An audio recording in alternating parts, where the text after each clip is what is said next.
Uh, Wolfie, you're definitely a lesbian. Hi, Wolfie. How you doing? Also, hello to everyone else that's in the chat. Hi, Juichi. I know you're there, even though you're in the call. Multi. Who else? And Dex. Thank you for shouting out Juichi, even though we just started. But welcome all. This is going to be my very first ever D&D campaign I'm running. I've ran one shots in the past before, but this is going to be like an official campaign. So I'm excited. The players are excited. I have some seasoned players, some very trusted friends that are in call right now. Um, yeah, that's pretty much it. I guess let's hop over and introduce the players. Yo, nice model. Thank you. I'm surprised you're just now seeing these decks. Anyways,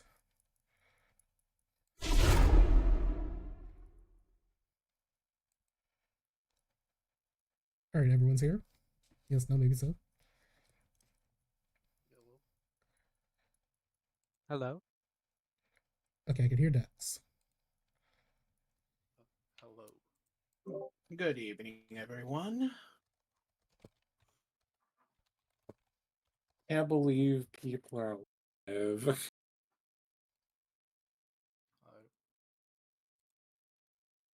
We're gonna die. No, you're not. I call bull on that. Okay. You might not die, but a light breeze should probably kill me.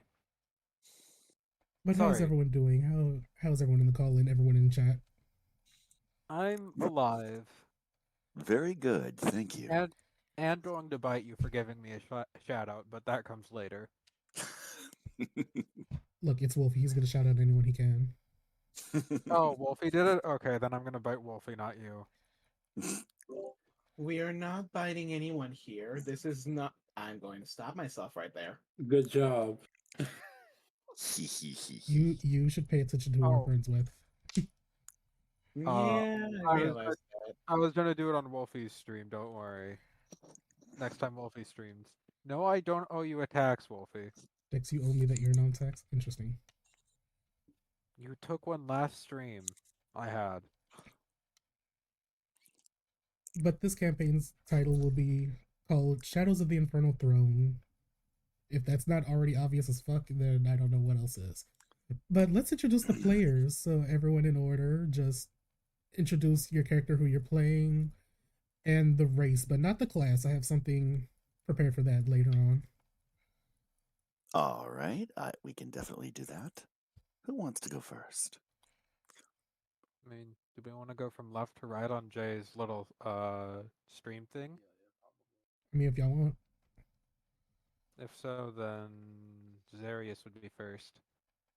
Oh, okay. All right. Well, I will be. All right. Well, now that we're live and everything, I will be playing as a a cobalt-colored minotaur. He's gonna be 7.2, 317 pounds. He's gonna be your tank, your barbarian.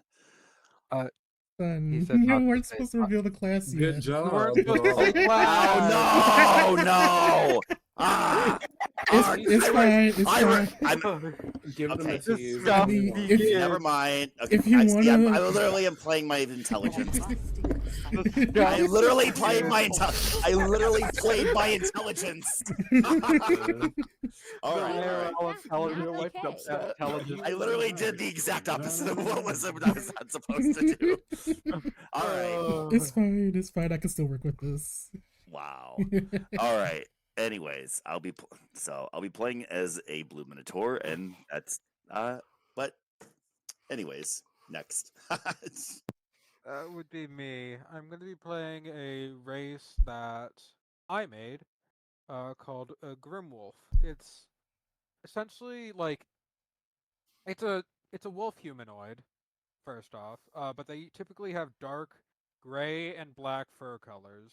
I don't have a drawing of him, unfortunately, so I can't really show you. However, his name is Raven Nacht. Nacht as in night in German for night. and expect lots of unlucky things to happen to him. That's all I can say, and now on to the next. Which would be Rainier.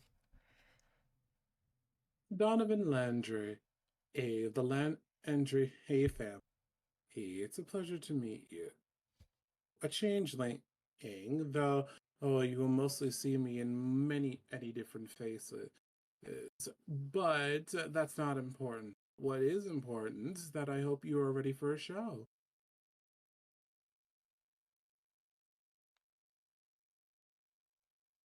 Juichi, you're up next.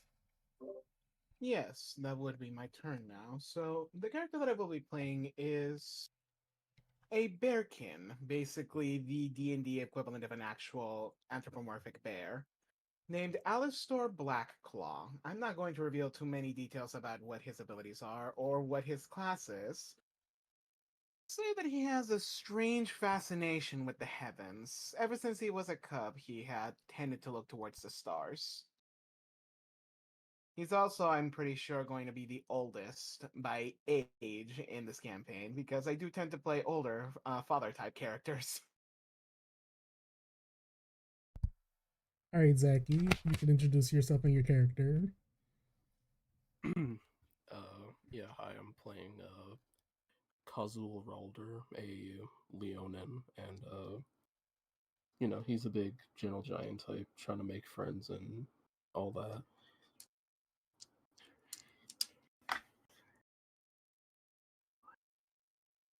You can't do Leon because they're not here. I was about to say, Leanne is not here yet. They will be coming in about an hour. So we'll just skip their introduction for now. But let me start the music. That is loud. That is loud for me, at least. sorry, I just noticed something funny. What do you notice? Wolfie trying desperately to spell Rainier correctly. Oh, I was just going to ignore it. Anyways, welcome to the Crystal Spire Academy, the heart and soul of the Kingdom of Aetherwind.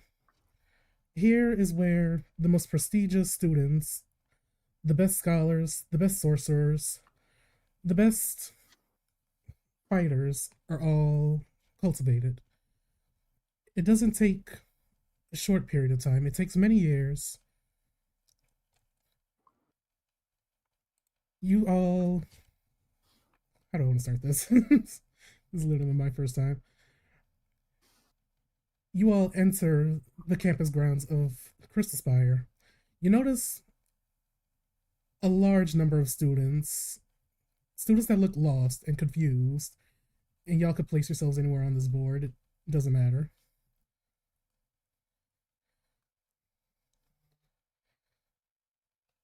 And let's see who I will start off with. Actually, how do y'all enter? Let's start there. Well, let's see. I guess Zarius will clomp in. He'll be like, which way? He's looking at a parchment in his big blue hands, and just is it this way or wait? No, it was. I think it was supposed to be north. Oh, this place is confusing. These doors all look the same. No. You notice that your parchment paper is simply an acceptance letter to the university saying to meet up on the courtyard. No other real directions were present other than a signature from the headmaster. Out of character. Which direction am I coming in from? I'd say you're at a good spot. Oh, okay.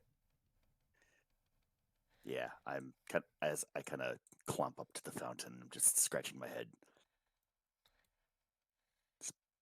When you walk up to the fountain, you notice several other students are leaning against the fountain, looking at their acceptance letters, confused as to where to go. The letters were all very vague, simply just saying to meet up at the courtyard. No other directions, no other passages. Yeah, Zarius just sets down his backpack for a moment, just looking around a minute, just trying to take in the views and everything. Does he have any other belongings with him? Uh, he brought quite a few things with him. He has a backpack full of stuff. Like we're talking a lot of gear. It's like jam packed full. Interesting. Is anyone else entering into the courtyard yet?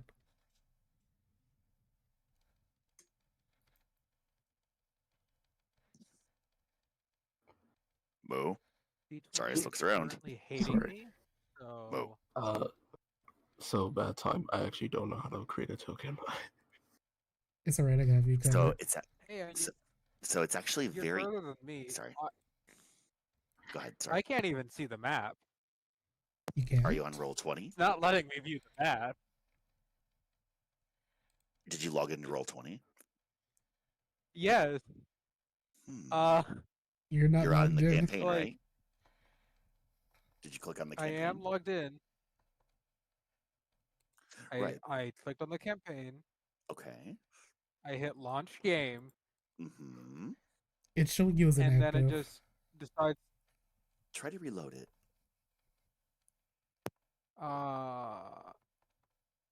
You know, I'm trying that right now, and then I'll tell you what I get, but I just have a black screen right now. By the way, the screen is not showing the map. Did I? This one I moved all of you. Let me double check.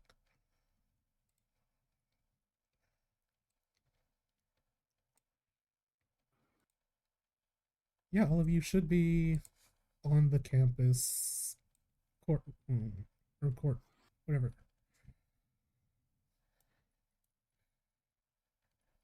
Okay, I don't know who this one is. Who are you, person?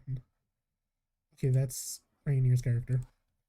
Now, Zach, it's pretty simple. You just like click and drag your character from your journal and just place them on the map anywhere you want.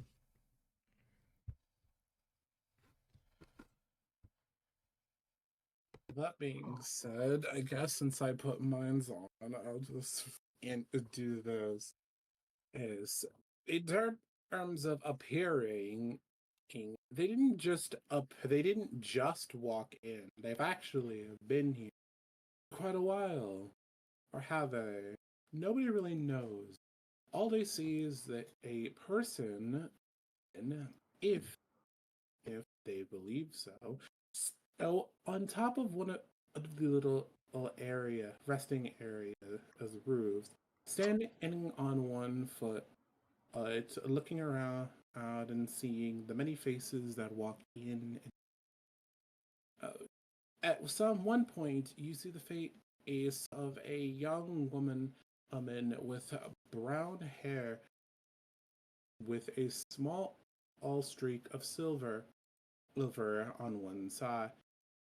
You then see the face after a few minutes, the face of a young man with spiky blonde hair, with the gruff exterior of a newbie adventurer. A moment later, you see the image of a brutish-ish man with scars that align their face, almost as if they were a tattoo. The image hint, those who watch this person standing there could then easily discern that this was a changeling. The changeling then settling on a face they constantly ooze all the time. A adult male with chocolate brown skin, long braided black hair, and a bandana that symboled a red that had a red and there was a red bandana that had a golden symbol of an L with a rose, the symbol of the Landry family. The man, in quotations, then in it playing on a flute they've had on their back, waiting for the time to go by. Would you mind rolling me a perception check, Donovan?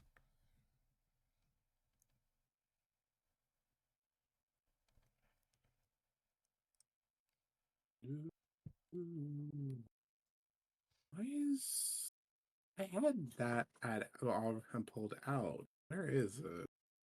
Oh, I guess I just missed him again. Here.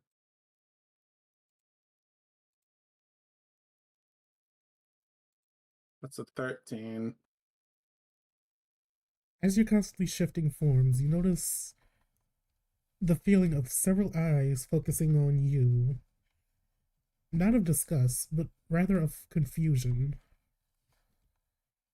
Trying to figure out what exactly are you?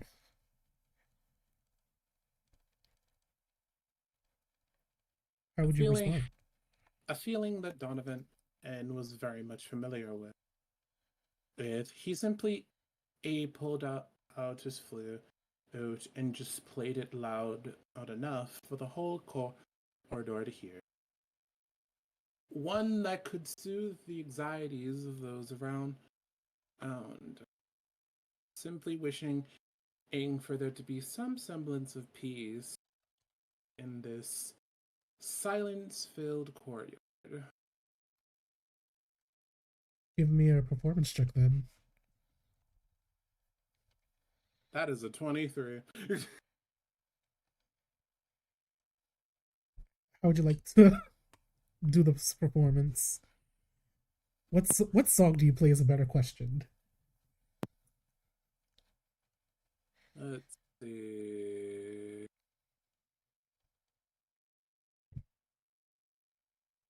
It could be a real life song, just playing it through a flute.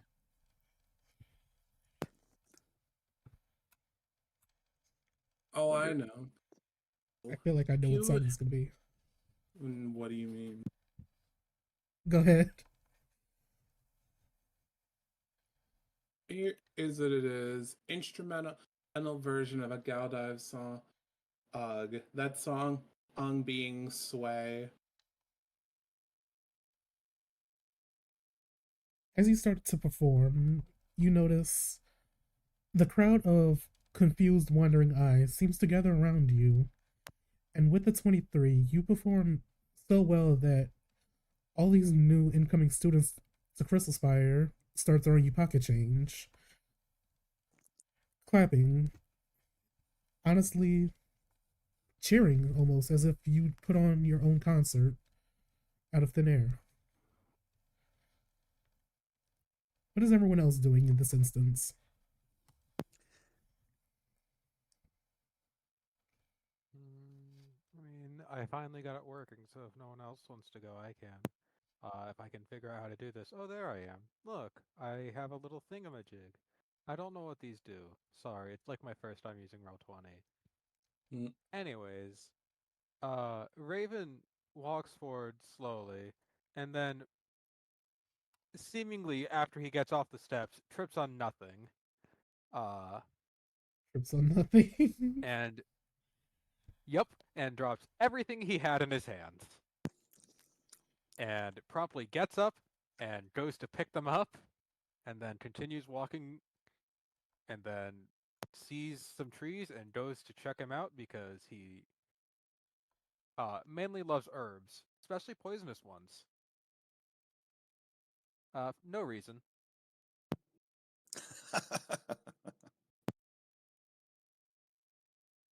So he's just going to be vibing over here. Interesting. When you Speaking of, do I see anything? Of course, when you drop your stuff and move to sit down, you notice a black and blue tabaxi sitting right next to you. They seem to almost be meditating. Without even looking towards you, they ask, "Are you alright?" Yeah, happens all the time. One time I almost fell off a cliff because of tripping on nothing. You should be more careful than that. The real world is a harsh environment. A simple trip could be life or death.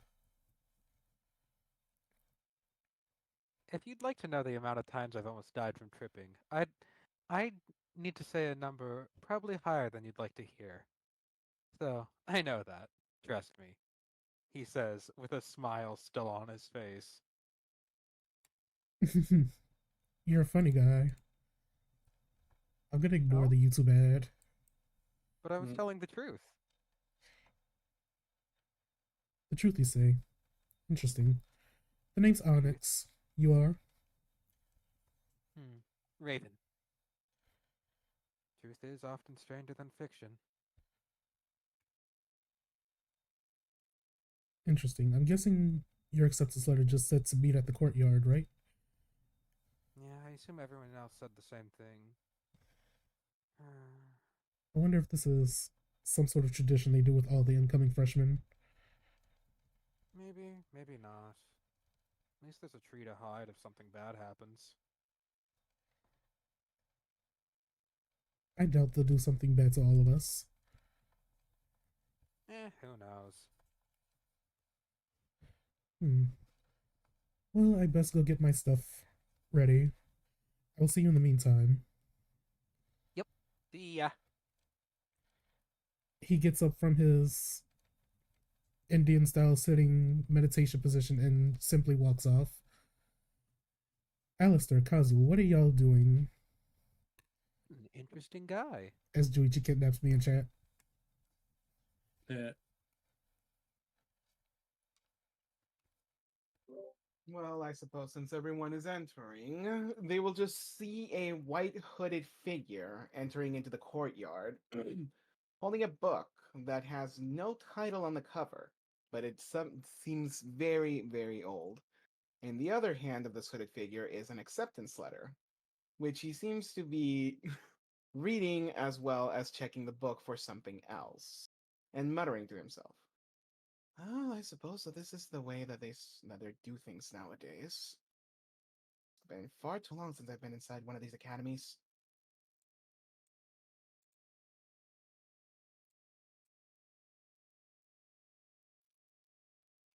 That's all you wish to do for now.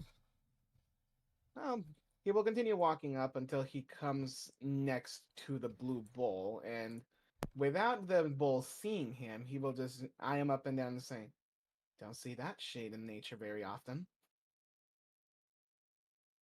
Do I hear him?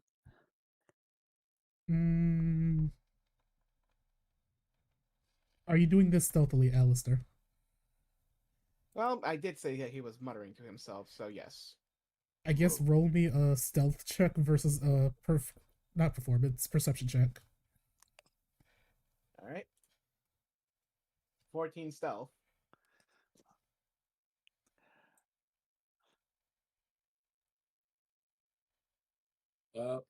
Zarius, you do not notice Alistair saying this at all.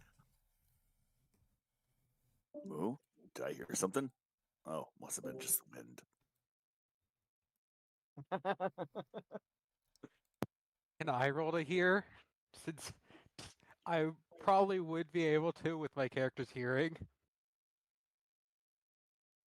Joking.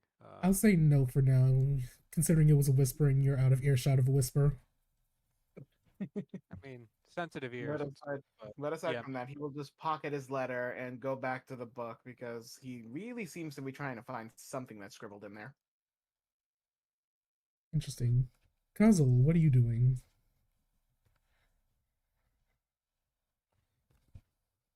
If Zaki is with us, he apparently has having connection issues.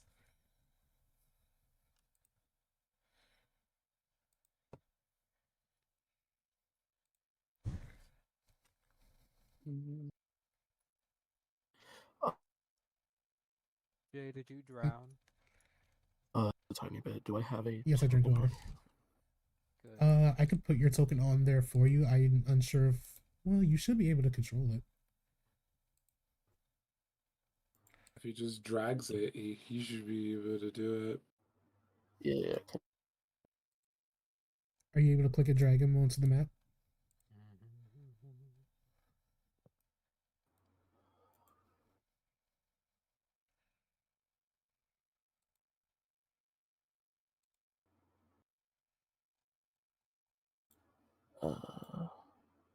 Can be edited and controlled. So yeah, you should be able to when I put it on there for you.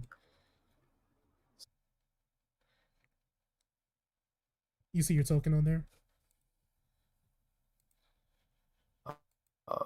No, I don't believe so. I don't.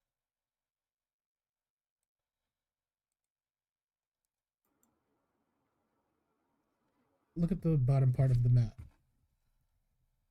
Yeah.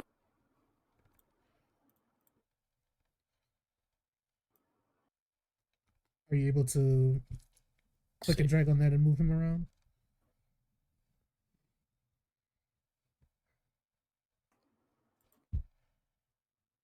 It's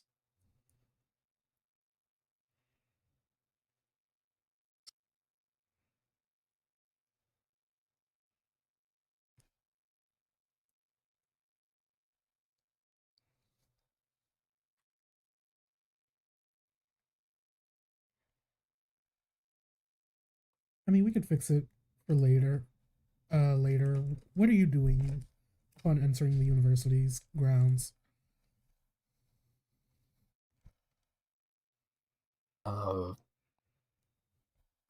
so he's just wandering a bit. He's clutching one of his bags in one hand while looking at the acceptance letter in the other. He's a bit. He's a bit like timidly shuffling about, trying not to like bump into anybody. Yes.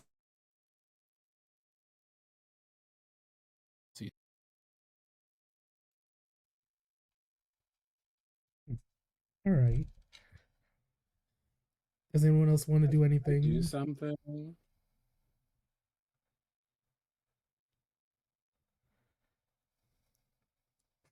Well, I wanted to do something real quick, which is this.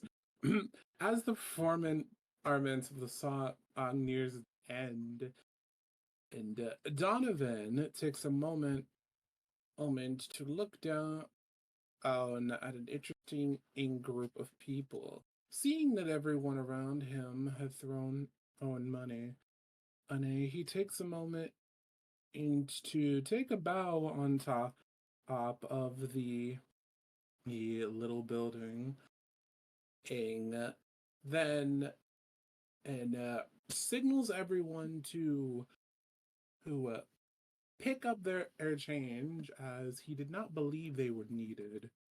It, being that this was as a university, he himself pulling out a paper that he had that was also signed by the dean as his acceptance letter, before taking one step, sliding down on the building and jumping in at the last moment before shifting his whole body into that out of small boy. And for a bit of dramatic flair, he was going to land and on the ground until he, in the middle of his slide, spotted the blue minotaur next to a pure white bear. To which he then chose the opportunity to, as the form of a child, land onto the shoulders of the blue minotaur, or then sitting there and then falling off to stand in front of them. I'm not even gonna let you roll anything for that. Basically, the students looked at you confused when you told them to grab their money back, which they slowly did. With your interesting form of acrobatics, you land onto Zarius, shortly falling off of him. Zarius, how do you respond to a little man falling onto you? Well, he doesn't see him come fall like jumping on him, right? He's just because he did this from behind, right? Technically, it was from behind, yes. Okay, so um, he immediately reacts. He's like he's a little shaken up a little bit, and then when he finally sees the young boy, he then looks at him as kind of dusting himself off a little bit. He's like, "You need to be careful there, son. I don't know what you were doing there, but these horns can really hurt, right?" Son, I feel I'm almost the same age as you. Huh? Ew. Huh? Donovan. And as Donovan says that, he then proceeds to go back to his previous image, which was of the adult old man and Oh, with the long black braided hair. Each form still retaining the red bandana and with the Landry symbol, with the Landry family symbol, all attached to it. It's as he then takes a bow and says, "I do apologize that you are part of my ending performance, but I couldn't help but notice you. There are not many people like you around here." well, well, not too many people see this kind of bull around, So, but it's a long story, which I'll share later, perhaps. Uh, Perhaps. but But do you seem to have some do you have any sort of affiliation with White Bear next?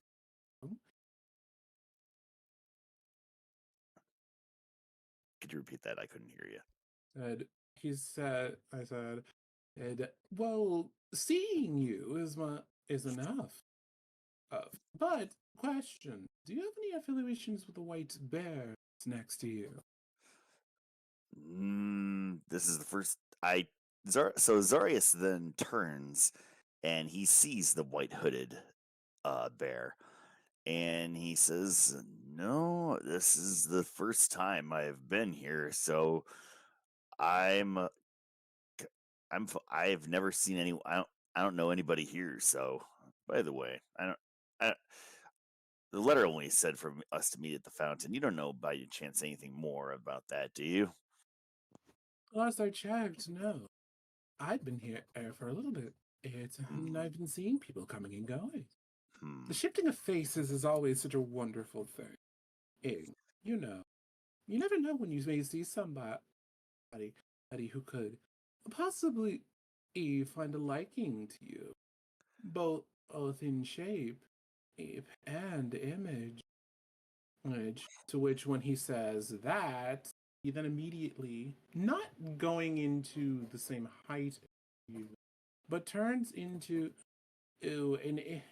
a almost identical copy of Zarya, just shorter. Whoa, whoa, that's a really neat trick. I wouldn't say it's neat. I've been able to do it my whole life. But then again, and not many people see changelings things in around the world. And if they do, well, they mostly never ever either notice them there or don't know until it's that's not my Well, very nice. By the way, DM, can I roll to see how much I know about changelings? How much does he know? Sure, give me a history check. Okay. Yeah, while he's doing that, can I roll to climb the tree and hide in it? I'll say give me either acrobatics or athletics, followed by stealth. Cool. You said Uh, history, right? Yes. so what? You know nothing Him, about changelings. himbo In, in moment. fact, this is the first time you've ever even heard or seen of a changeling in your entire life. Wow. Yeah, this is the first time I've ever seen A changeling. Wow. Oh, that's a 19 on acrobatics. With the 19, you effortlessly climb up the tree. But how well do you hide in it? You hide pretty well. That was a natural 6. I have a +8 to stealth. But with the 14, you're Yeah. decently hidden. By the way, I do though I do ask. I wonder when the headmaster will actually come here. It's been a while, and I've played an assortment of songs already. Eh, I'm beginning to lose. I'm beginning to lose some of the songs that I've had on the top of my head, and due to waiting. But also, oh, fun fact. But though, a fun fact about changelings. Did you know that they can actually copy everything about a person? Even really? Yes. I Wow. copy your face, your voice, the way that your horns are played. I even I can even make everything else in my body look like yours, including before Oh. he Oh. says Oh. anything on that front, and before he says anything on that front, and he then immediately he sees another phase, or at least he thought he did, as he then quickly he shifts from you into a weird wolf humanoid that he saw fall before. Oh, I forgot. Odd. I saw someone while I was performing trip over her. I wonder where they are. He looked like this. You hear a loud crash as Raven falls from the tree. Oh, there he is. Why'd the Moo. branch? Why'd the Moo. branch break? To which immediately Donovan and rushes over to them. You. Ew, I saw you fall before. Are you okay? Yeah, not the first time it's happened.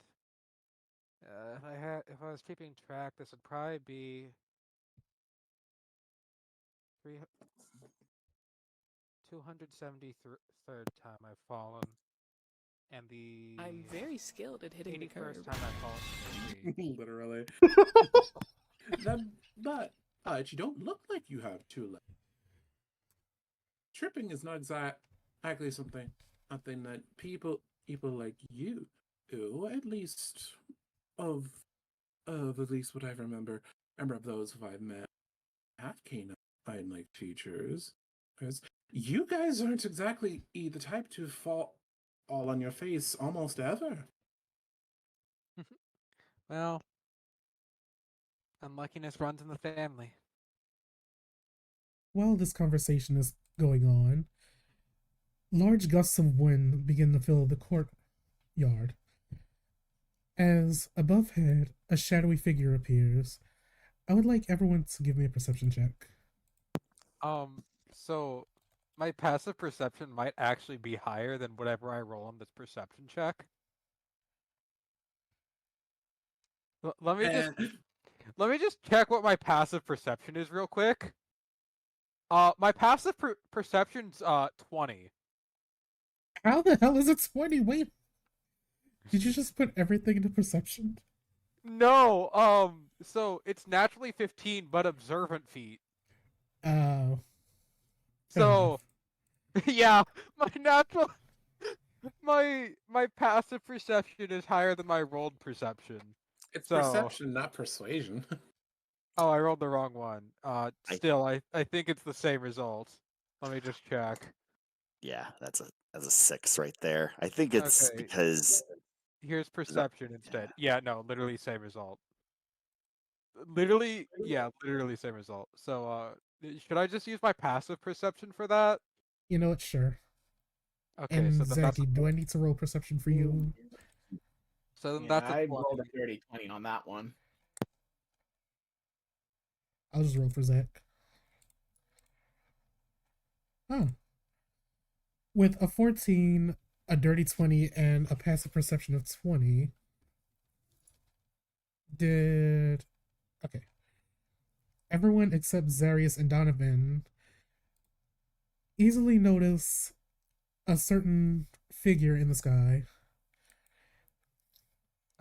Raven's ears kind of flick upon noticing the presence.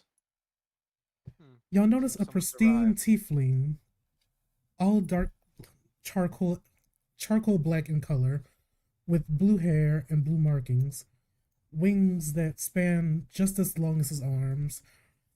He looks down at everyone in the courtyard. Welcome, students, to the Crystal Spire Academy. How do y'all react? Interesting, but I'm just tired.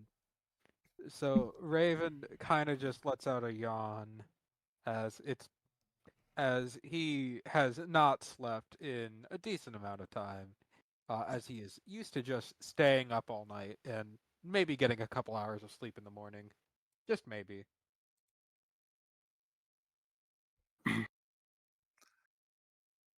Zarius will look up and he'll wave after he hears him. Oh, can I just say some stuff about Raven real quick? So he wears a cloak that covers his head, except for it has little gaps in it for his ears, so they aren't obscured, or like don't have something constantly laying down on them, so he can actually use them. And his eyes are like an ash gray, from what I remember. Just wanted to add that in because I realized I forgot to say. Fair enough. How do Donovan, Alistair, and Kazuo react to this sudden figure appearing? This unnamed Upon figure. immediate sight of seeing this person, Donovan is astounded.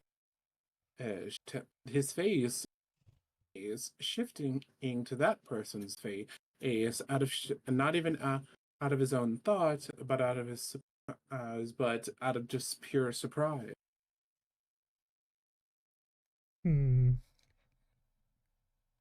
Could you give me a dexterity save?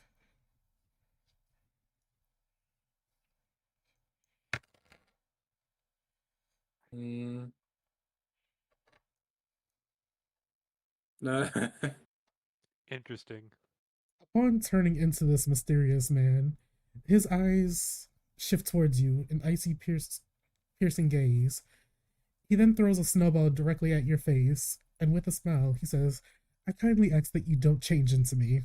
It's very rude and very inappropriate. Donovan, and immediately realizing that he changed without noticing, just says out loud as he shakes his head, "It's not my fault. Striking images is a very easy to catch my attention, and especially when you haven't exactly told us who you are. Plus, we don't know the rules of this yet." Well, Which he that is why we're here to train you. I am Headmaster Ryukyu.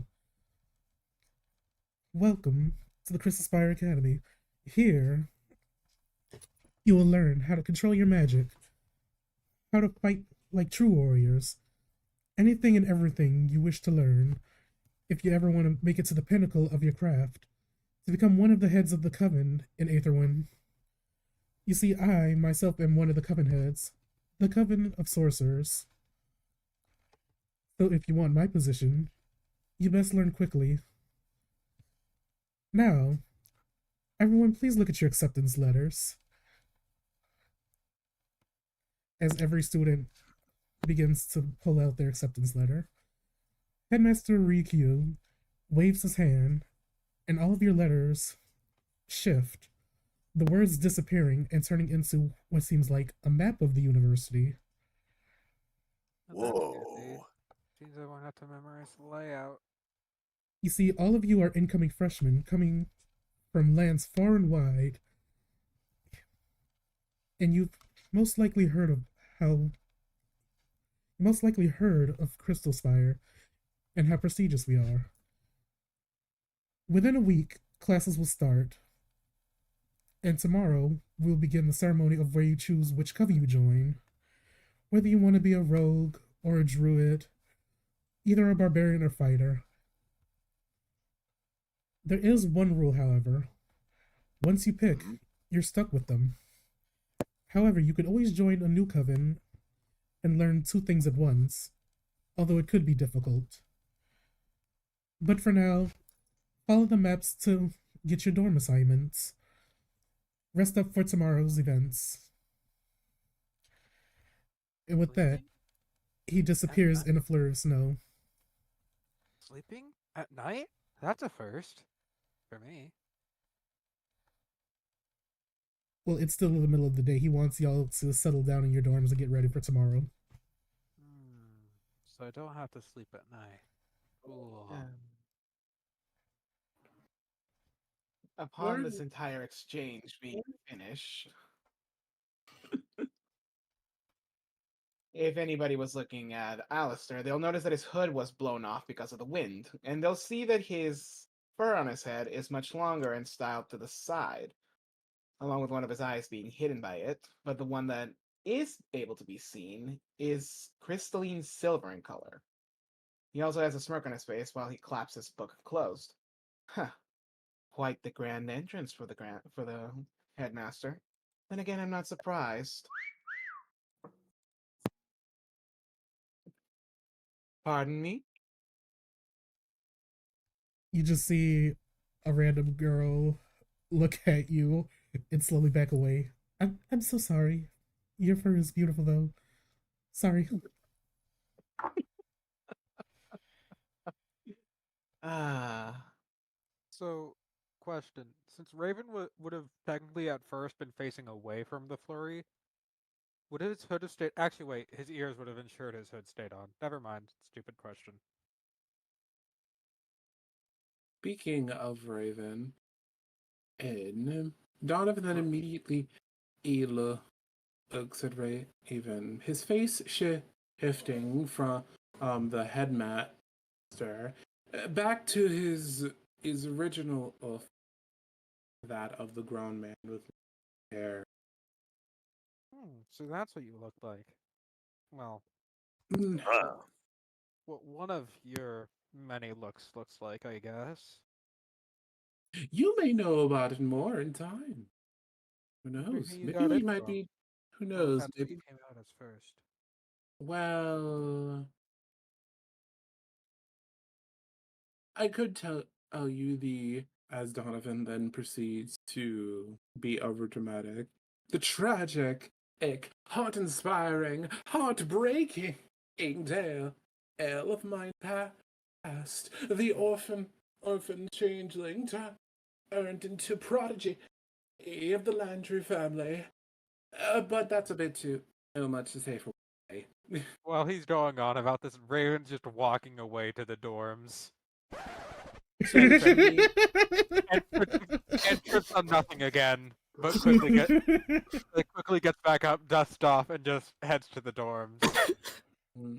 to which immediately Donovan, and kind of just as follows along, not really caring that he got rejected, as he then and proceeds to pick out his flute again and walk along, playing a few harmonic notes as he too heads off to the dorms.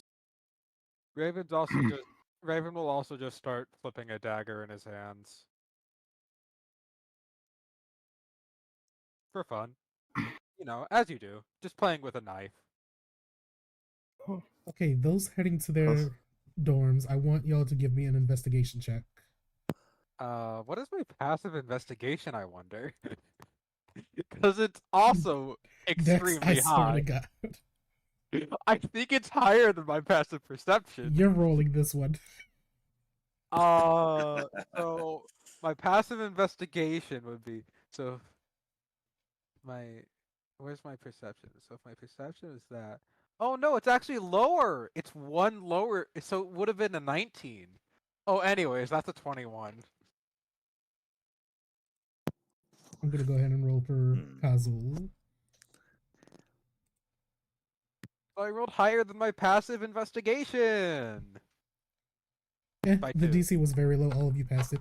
So, upon looking at all of your maps, you notice that there's only 4 dorm halls for this entire university. A bit weird, but they're clearly labeled freshman, sophomore, junior, and senior. Do y'all head to the freshman dormitory? Yep. Yes. Yep. I don't see any reason not to. You, amongst every other accepted student, head towards the freshman dorm hall, forming a line to begin receiving your dorm assignments. From the outside, the building looks oddly small, as if it's not going to house all of you. Students begin forming a line, receiving their dorm assignments one by one. Zarius and Alistair, you two have been assigned to a dorm together. Donovan and Kazel have also been assigned to a dorm. Raven, you notice that in your dorm assignment, the name is very familiar. It reads Onyx. The guy you met just upon entering the university. Oh, guess I know who I'll be with. At least I kind of know them already. I should get some sleep for the night. But there's also something weird about your dorm assignments. The floor numbers are much higher than what looks like the building can hold. Yet all of your rooms are still within the same hallway. Spatial magic? Spatial magic. Not gonna question it. Say again, Dex, you're quiet. Spatial magic? Yeah, spatial magic. Not gonna question it. And he just starts heading to whatever room it is. Do y'all head to y'all assigned dorm rooms? Yes. Yep. Yep. Yeah. I need to do something. When heading to your dorms, there's a magic elevator that everyone takes. And something fascinating you've noticed is that the dorm halls magically have infinite floors on the inside, being able to go on forever and ever. Best way to save up on space while saving on costs. It's like a bag of holding. I guess you could call it a building of holding. That's a big fucking dick. Why? That wasn't okay. Upon I mean, entering, in the background, Donovan hears that, and the only thing he says is the word or the boo. Thank you for someone. Thank you someone for booing it. upon entering I your don't boo. dorms, you each notice it's very spacious for 2 people. 2 beds, and a bathroom for you 2 to share. What is everyone doing now? Is there spot? Is there space to start a small garden? Is there space to start a small garden in the dorm? Like a little herb garden. I would say yes. And as for you, Raven, when you enter the dorm, you notice Onyx is already there, just curled up into one of the beds at random, his stuff not even unpacked, sleeping peacefully. I'll let him sleep. Also, check Raven your DMs. could- I sent you. Yeah. Okay. That is handsome Onyx. fella. I mean, what? Raven just, with his clothes still on, just collapses on top of the bed. His bed, at least. He is passed the fuck out. Okay, well, he's passed out. Zarius and Alistair, what are you 2 doing in your dorm room? So, question: how long did it take for me to arrive here at this university? Since you are from a very far land, I would say it took roughly. Let me look at the map.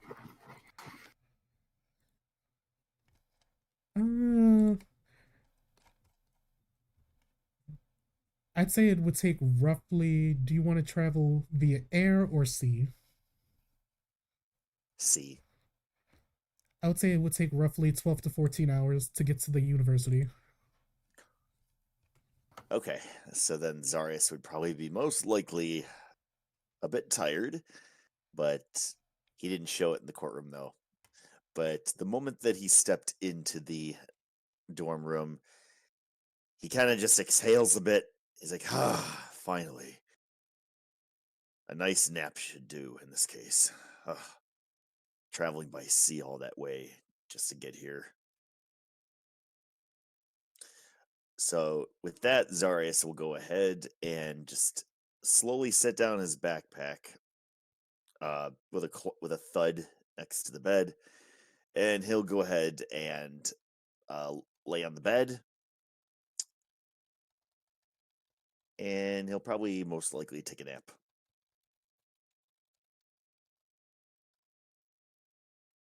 For a bit. For a bit. Well, while Zarius goes and takes a nap, Alistair is going to set down his own pack near his own bed, and then is there a bookcase in the room? Yes. Okay, so he will proceed to grab a few volumes out of his backpack and place them inside of the shelves. After that, I suppose he will go ahead and also just sit on the bed and take a breather, considering that he's wearing something that's a little bit heavy underneath. He really doesn't like being on his feet for too long if he can help it.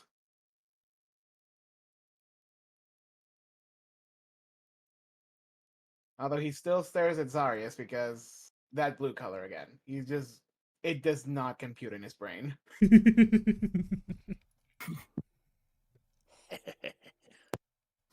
Is that all? Yeah, I suppose so. I All keep right. getting. I keep. Sorry to interject. I keep getting petroleum ads of all things on your stream, Jay. That is Petroleum, an concerning. interesting thing. It wants me to buy petroleum. I have nothing to do with this. Anyways, Donovan, Jay's Kazuo. driving gas sales. Also, Light something it I should up. be specific about. Raven's fur is silver and black Interesting. in color. All right then. Donovan, Kazuo, what are you two doing in your dorm room?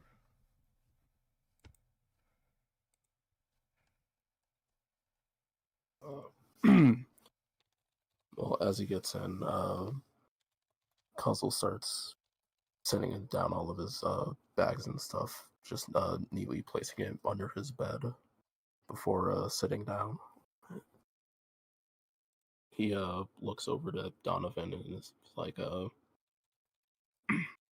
so do you actually have a sad past, or Before you even noticed Donovan when you looked at him, he'd already shifted again. This time, he shifted into looking like you. Ooh. Ooh. Upon hearing the question, however, he then and sits there and kind of fiddles with a different instrument. This time it was a what are words? This time it was a violin that he had from inside his pack. Oh, that old thing. Yes, sadly, not exactly. The life of a child of an orphanage is never exactly a bright thing. My mine was Austin was being a child of passing circumstances. I had a mother, quite wonderful, beautiful, even as in her original changeling form. But sadly, I lost her in the midst of moving from one place to another. Never exactly knew who my father was either. I was born into the world, losing my parents young. But then, in the midst of my years of youth, it, I was entranced by a song that I never thought could reach someone who didn't know who they were. And the bard? Well, the bard did something special. Not only did the bard give him home, he gave him a purpose, a life, a feeling of belonging, a face among the sea of faces that he could trust above all else. And that face, you may ask? Well, he then shifts back to the original face that he was before, was the face of my own father. Huh. A normal human who adopted and gave me more life than I ever thought I could, showing me the joys of a life, even though his own past was dark. But that's too much to talk about. I still need to work on my routines. I need to work on my routine some more. If I'm going to fulfill my father's way, and my family way, my family's legacy, I need to practice. I'm already good at my own flute, but I'm not quite sure of other. Though they're not difficult to pick up, I still need to make sure I do well. To which immediately you see him start to play a solemn melody on the violin he had been fixing.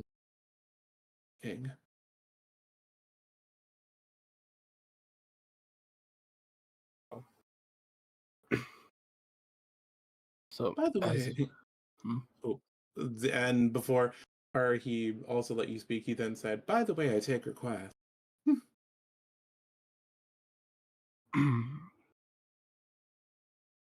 Well,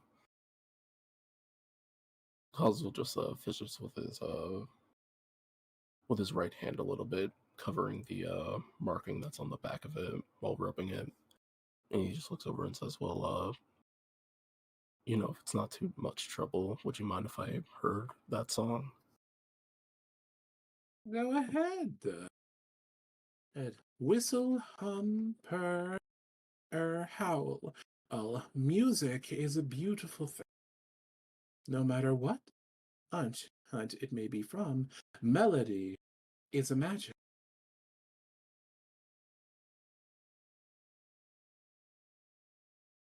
To which, upon you saying, he awaits for your lead.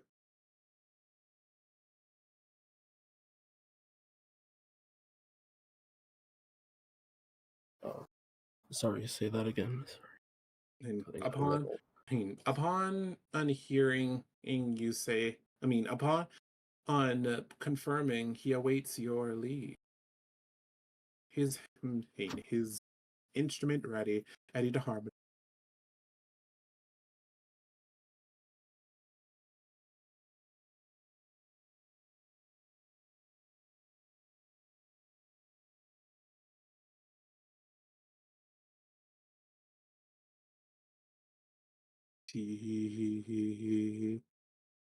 You broke him, I think. Sorry, just slightly anxious. It's alright, take your time. We understand that you're a beginning player. Wait, so just to double check, my roommate NPC, Yes, he's an NPC. cool. I why do I feel like he's either gonna be an enemy, gonna die, or be useless? I don't know. You'll have to Don't find be out. mean. It's episode 1.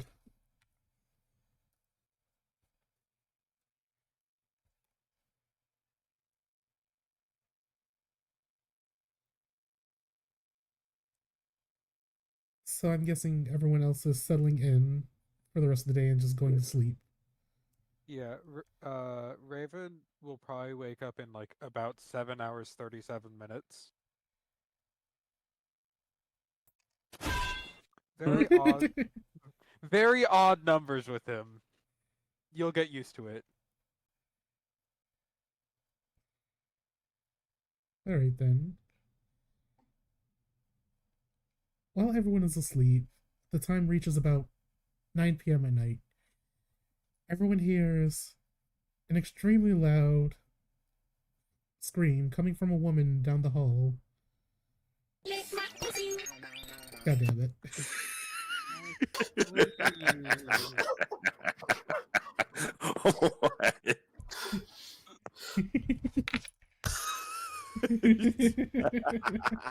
what do you do? My sleep. Question. Has it been the 7 hours and 37 minutes?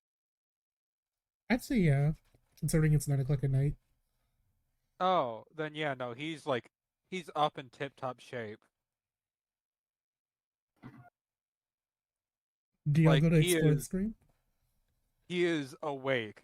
He will, but like, if there's shadows, he will hide in them. You know, extra caution's always appreciated. Well, Onyx is already awake and sprinted out of the door, leaving it wide open to investigate the screams. Guess I'll chase after him. And Dex. So I'm assuming that this is within earshot for all of us to hear. Yes. Right. Dex, Hmm. Raven quickly follows Question. suit. Yes, Kazu? Do we already have our weapons, or Yes, your starting equipment is what you came to the university with. all right? Kazuo just grabs his great sword that he left hanging against the wall next to his bed and heads out the door.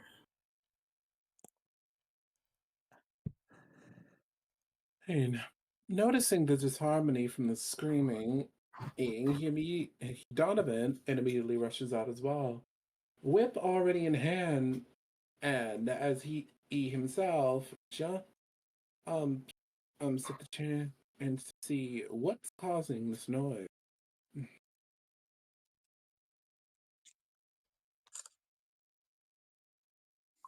And I'm guessing Alistair and Zarius are going to. So Zarius will jerk awake. He's like, "Oh, what? Oh, That doesn't sound like a normal thing for a dorm. I better check to see what's going on here."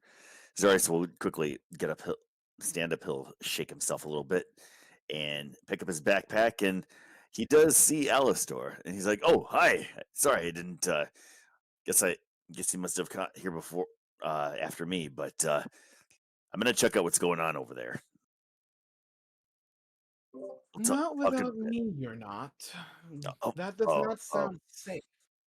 um, okay, all right. I guess let's go. He'll open the door Upon and saying, upon saying that, he just gets up from the bed quickly and immediately goes for his warhammer, which has a bunch of constellations inscribed on it. sorry, Well, sorry, I believe that sorry. we should be ready to go. Meanwhile, meanwhile, the Tabaxi and the Grim Wolf just sprinting. Like, they were already ready. Like, Considering the close proximity everyone is, I'll say all of you get there roughly at the same time.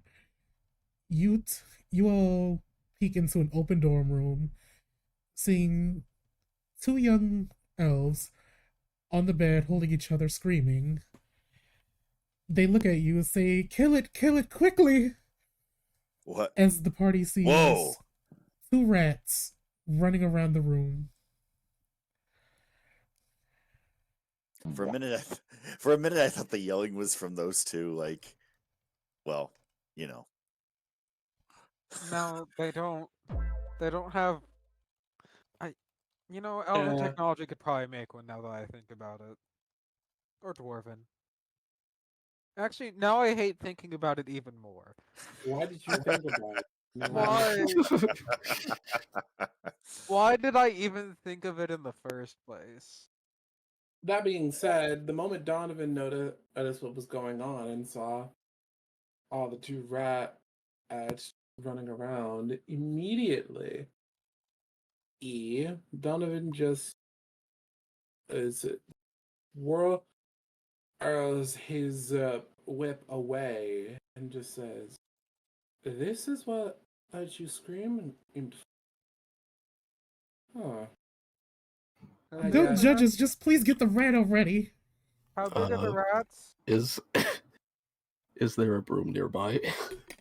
I just throw a dagger at each of them. before you could even throw the dagger, just as Donovan trying to who put his whip away, he saw that and whip and put them and knocked the knives out of the air. You will not be hurting any life. Better To which give less victims than a long and painful one. It's the that least I rest. can do. Would you like it if someone swatted you like a rat? Do you know how long it? Do you even know how long I felt like that? Like my life could be snuffed at any moment? No. Now don't act like you do. That was a I rhetorical do. question, my dear, but sharp. To which immediately Donovan then, and took a moment, took out his flute, and played a hymn, one that was enough to attract the mice. Eyes. Well, the rats immediately, coming towards the door, are and just kind of being docile. I'll let Donovan feet. I will say, give me an animal handling check for this one. While that's going on, can I go retrieve my daggers? Sure, go for it. Cool. It's time for this to fail. Yeah, that's a 3. Skill issue. The rats look at you play the flute for a second, and then go back to running around the room. Meanwhile, Puzzle just Onyx, you So, wanna get one? I get the other. Onyx looks at the rats, and his cat-like instincts kicked in. I'm going to roll just a flat dex for him. He rolled a base 15. He pounces on one of the rats and puts it in his mouth, only for the rat to suddenly transform into a dwarf. The dwarfen man yelling, "Hey, hey, put me down, I'm not food, I'm not food!" As Onyx just drops him out of the mouth. Hell. I attempt to punch the other one just with my fist. I try and lightly flick it on the head before he punches it. You're flicking Darius. No, the rat.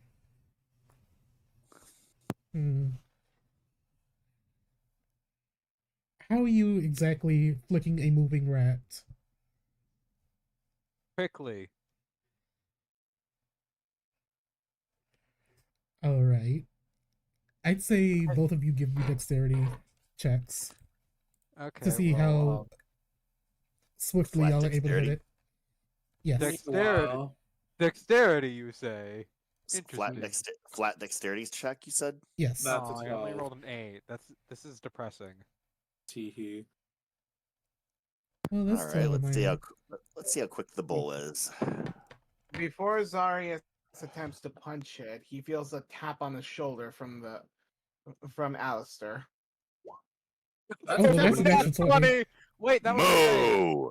That was Moo! a save, but yeah, flat. Oh, whoops. Oh my god. I'll Flat's take the it. same as save. I'll Flat's the take it. same as save. With an Um, extra for you- 20, Zarius for is you, able to Flat is- punch the other rat midair, knocking the rat into the dresser Well, drawers. wasn't Juichi doing something? Wasn't Oh, Alice, you want to do something? he was I was trying. gonna give him guidance, but he clearly doesn't need it. Moo. Well, hold on. Wait. Actually, here. You might. I mean, if you're gonna give me guidance, here, just 1d4. Wait. I mean, You don't need it. you rolled an X. Oh my god! Moo. How do you print on both of Obliteration. those? Okay, Moo. A crit on both the punch and the guidance. You managed to punch the other rat midair, punching it into the dresser drawer behind him. Unconscious, the other dwarf transforms out of his rat form. And you notice Does he they're pop both into the drawer? twins. Immediately, Donovan then walks into the Were you room. two trying to sneak a peek on the elves? And if so, Moo. I swear to all that is holy and unholy, you are going to wish those daggers hit you. To which Donovan then immediately walks up, his tone now shifting from his normal jovial self to just plain, as he then, and even his speech ago, as he says, is, I take a guess that you have an interest in these young ladies, but was this really the time when everyone was trying to sleep? And in the midst of this conversation, you hear one of the girls at the top of her voice yell, "Creep! Ew, get out of here, you weirdo!" Let's leave. With all her force, she throws a pillow at the conscious dwarf, knocking him outside of the room. Raven has already started the room trying to take Onyx away. Raven does not give a shit about this and is just trying to go back to sleep. Well, stargazing more so. He's already gotten his sleep. The young dwarven male looks at all of you, an upset face. You all are gonna pay for this later on. Goes back into the Donovan, room to And you should go to his... prison. Actually, so just as the dwarf says that, I will pick him up by his leg and lift him up upside down. That happens. And you see I'm him sorry. flail What were and you? squirm. What were you? What were Okay, you by the saying way, again? I didn't quite hear you. Can you please repeat that? is My your- eyes are kind of off today. First day here, you know. Please, please do tell us. What did you say again? As I smile, my horns gleam in the light a bit as I smile at him menacingly. So, Jay, is me and Onyx trying to go back to the room fine? Yes, you two could go back to the room. Cool. I give him a shake, by the way. As you're shaking him, you hear the little green dwarf squeal. Meanwhile, I'll as Xavier Xavius Zarius. Azarius is doing that. And Donovan walks by and goes to the other unconscious before are taking a bow to the two elves and says this to them. I do apologize we ran like bloody murder happened, but please, next time if something like this happens, and do forewarn us before we see something a bit unsultry. To which he then and kind of drags the unconscious dwarf out of the room. And when he said, and when Donovan said unsultry, he was pointing at them as they looked like they were barely dressed at that moment, and then proceeded to, in his own little way, shift if only the top part of himself to look like the female elf who is only covered by what, like a blanket, before shifting back to his original look and having the unconscious dwarf out. Alistair will notice again and say, "Yeah, you might want to be a little bit more careful about that because you don't want to give people the wrong idea about what's going on in this place now, would you?" And I just moo at her. amidst the entire chaos, The dorm director suddenly comes in. A very tall Earth Genasi. What's all the commotion over here? You're all supposed to be asleep for your big day tomorrow. As to which Donovan immediately replies, "It would seem we've had two rats running around, both literally and figuratively. We're not sure why these two dwarves have decided to try and peek on these two elf students, but I think you may want to speak to them before, or either the elves or the Minotaur takes a moment to introduce them to manners again." Something like this always happens every year. I keep telling them, stop using co-ed dorms. They'll never listen to me. I'll just write these two up and deal with it later. The rest of you get to bed. You'll have a very big day in the morning. And you just see the Goliath drag both of these dwarves away. Also, Jay, just out of character, your model is very Tee Yes, thank you. nice. Can't take my Which eyes. pet off of his face or something else. That being said, I'm Donovan, staring at all four of his eyes. I don't know of what you course mean. you are. Of course you are. Meanwhile, Donovan then immediately starts heading back to his room. Though, as he was walking back, he shifted into one of the one of the door. So the one that was unconscious as he walks down, wondering if somebody would notice him walking around.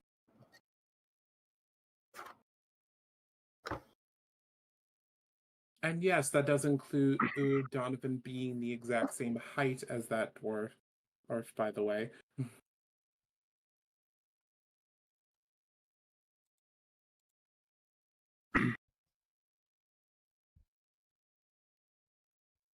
And it seems like we're now joined by our final player. Oh, So, Jay, can I talk to Onyx in the room, or does he just try to sleep? You can talk to him. So, bestial instincts kicked in. Say again. So, bestial instincts kicked in? I'm trying to not let it happen as often. That's fine. Stars are pretty tonight, aren't they? Say again. I'm sorry. Stars are pretty tonight, aren't they? I always like sleeping during the day so I can get a good view of them. They change over the course of days, months, weeks, years, decades, even centuries. Who knows when they'll finally burn out? But it's a beautiful sight to see, even though it changes every waking second. Sorry, go on rants like that with how much I've seen them. You're thinking a little too much, little guy. It's best to get some sleep. Oh, I 'Cause already got all the sleep I need. Are you sure? Because the ceremony is in the morning. Yep, exactly. 7 hours, 37 minutes of sleep. That is very specific. Well, sometimes I get a little more, but it's usually about around that time.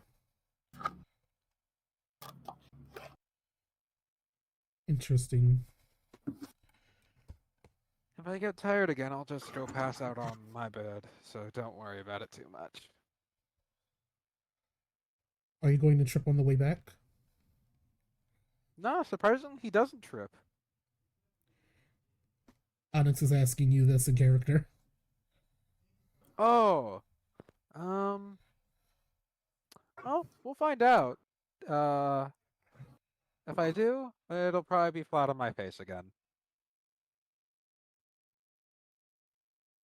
Do you not get hurt from this?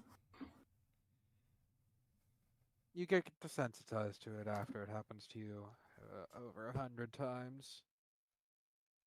Interesting.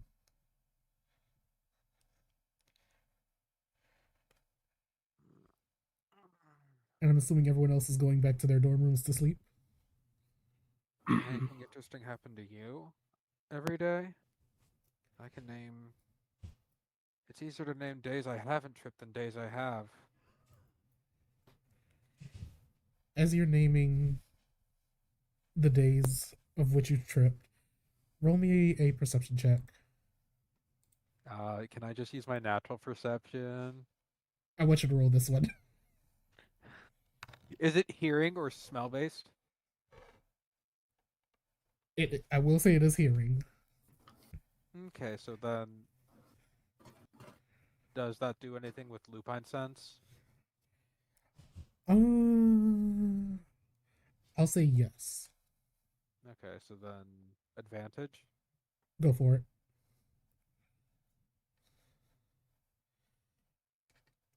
With the 24, you notice that Onyx began lightly snoring as he passed out in the middle of your sentence. It seems Is he in the dorm room, or he is in the dorm room. It seems his traveling really took it out of him, and he needs the rest. well, I guess I might as well try and break old sleeping habits while I'm here. Feels weird sleeping at nighttime for once. Well, I probably used to sleep at nighttime in earlier days, but can't remember those anymore. After all, past is the past. And with that, he flops on the bed and passes out. I'm guessing everyone else is going back to sleep as well.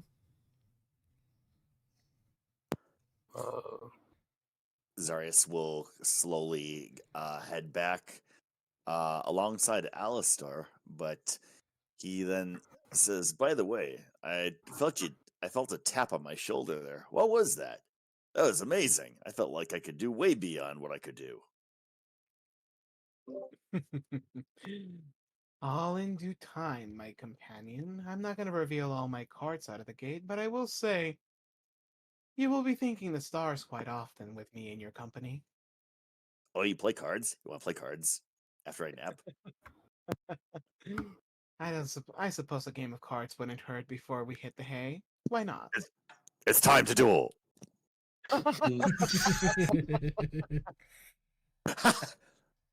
You fool! You fell right into my trap. I place myself face down. God.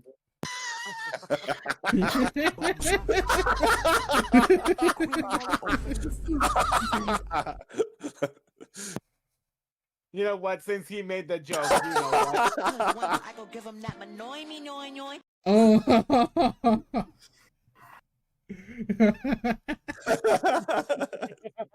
I love it. Donovan, Kazu, y'all are going to bed. Yeah, Cuzzle, after Donovan transformed earlier, Cuzzle just like follows behind him, just curious what he's doing.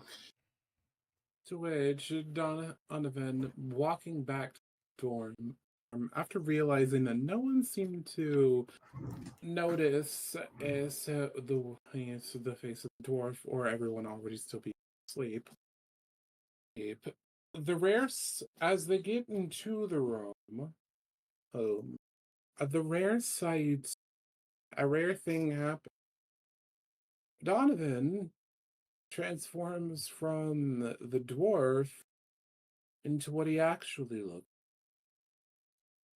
which was a pale white skin, pale white silver hair, er, darkened eyes that looked as though they reflected the abyss. Almost no facial feature whatsoever, except for a small mark on his face that seemed to look like light freckles, though they seemed to have blend his skin.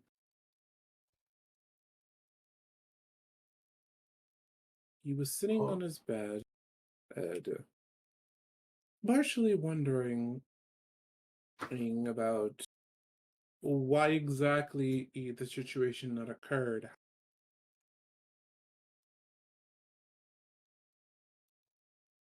He then says, hmm, things must not exactly be I thought they would, in a place like this. I'm all for jokes and funny, but that's not exactly something I thought I'd see already.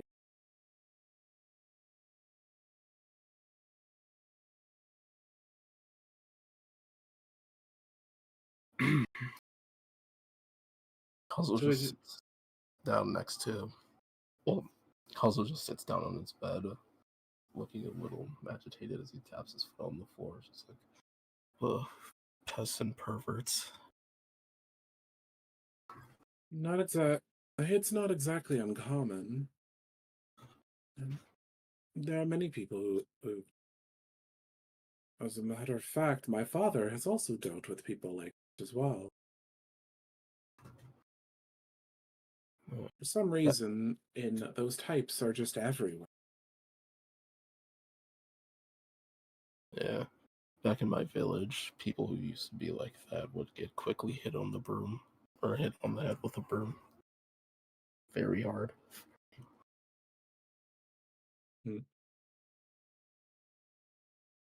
I can at least say that a whip is better for more than just flash, considering those who did that ad on my father didn't exactly leave without outlappings.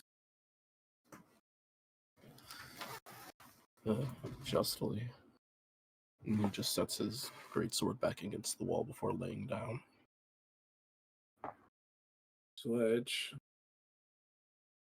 Donovan then and puts the whip away as well.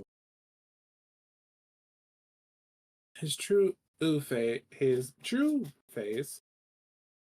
he's though foreign to others, feeling nice and natural. So hair, however, was still, though it was still the long silver hair, he started to braid it to the one on that was reflected of his father's braid.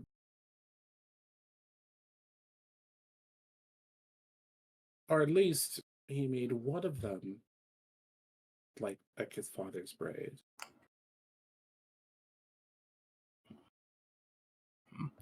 While he's watching him do that, he just like leans over a little bit. He's just like, "Hey, do you think you could do mine like that?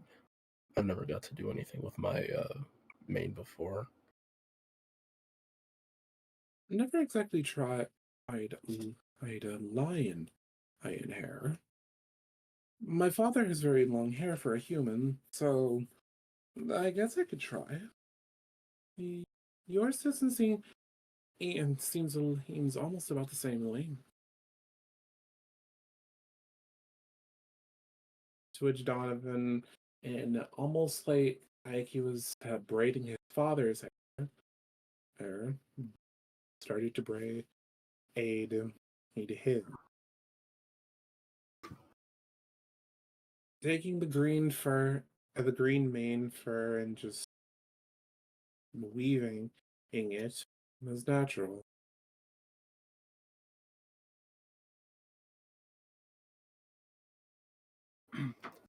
As it happens, Kazuo doesn't say anything, but he just like smiles slightly.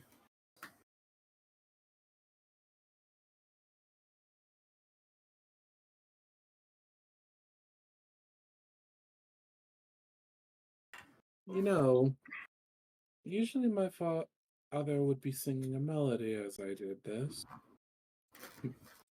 I guess I'm getting homesick already. I'm not sure if I'll ever feel homesick.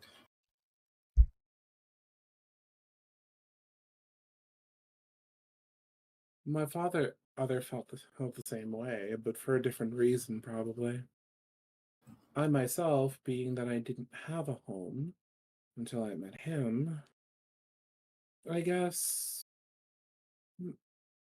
I can say the same. Then again, home is where you make it. At least that's what he told me.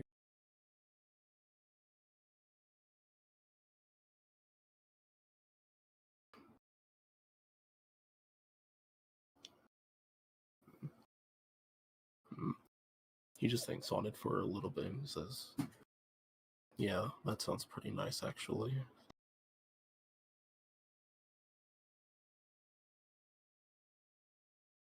Hopefully, you can find one of your own one day.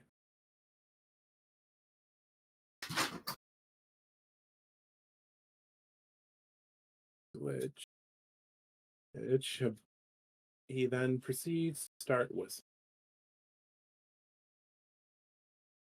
A gentle melody, gentle melody filling the air. Quiet, but peaceful, as he kept braiding the hair.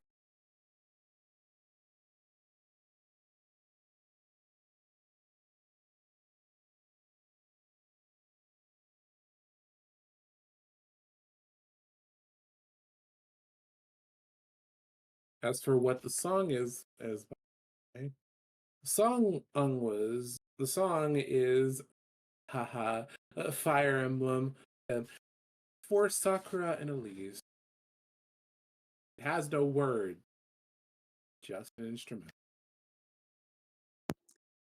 How close are all of our rooms to each other in this case? Or are they all far away from each other? Or are they all bunched together? Also, I will say, Jay, if you allow me to befriend or romance my roommate, I will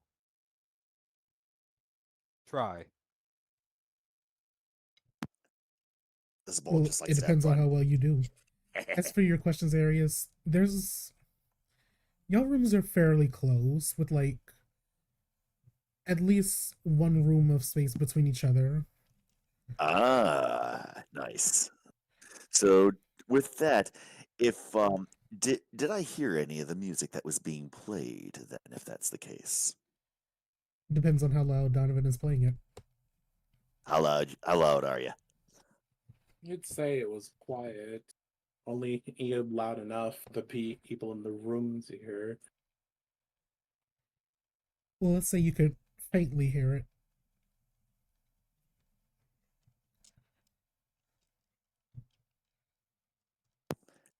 Oh, so Zarya slowly gets up just for a moment. He's like, stretches a little bit. Very nice music. Wonder who's playing it. Isn't he humming it? Or did I just... Whistling. Yeah. Whistles are Sorry. loud, you know. Ah, I didn't know you were using an instrument to do it. No, he's using his own lips. Yep. Oh. Listen, I'm not smart. Hey, that's my specialty. I'm I himbo. say with like, what's my int stat? Let me just check. I say with an intelligence of 14. 10. I'm himbo. I mean, no, 8 would be him, but let's be honest. Okay, so I'm a little smarter than the average. Womp. Yes. Mhm. But what's your wisdom? Ooh. Is wisdom wanting to get domed by a wizard? I'll shut up now. Oh, Mm. did you know? Okay, so, guys, if we ever fight a mage in combat, pin them against a wall and kiss them sloppy style. Are you not? You know I'm what's funny is that that actually happened in another previous campaign. It was a draconic sorcerer, and our Leonin monk It decided is technically the best way to arm them defenseless. he caught him off guard. The sorcerer's like, "I'll kill you," and then the Leon just looks at him and just starts making out with him. Then Because they can't do the verbal components of their spells.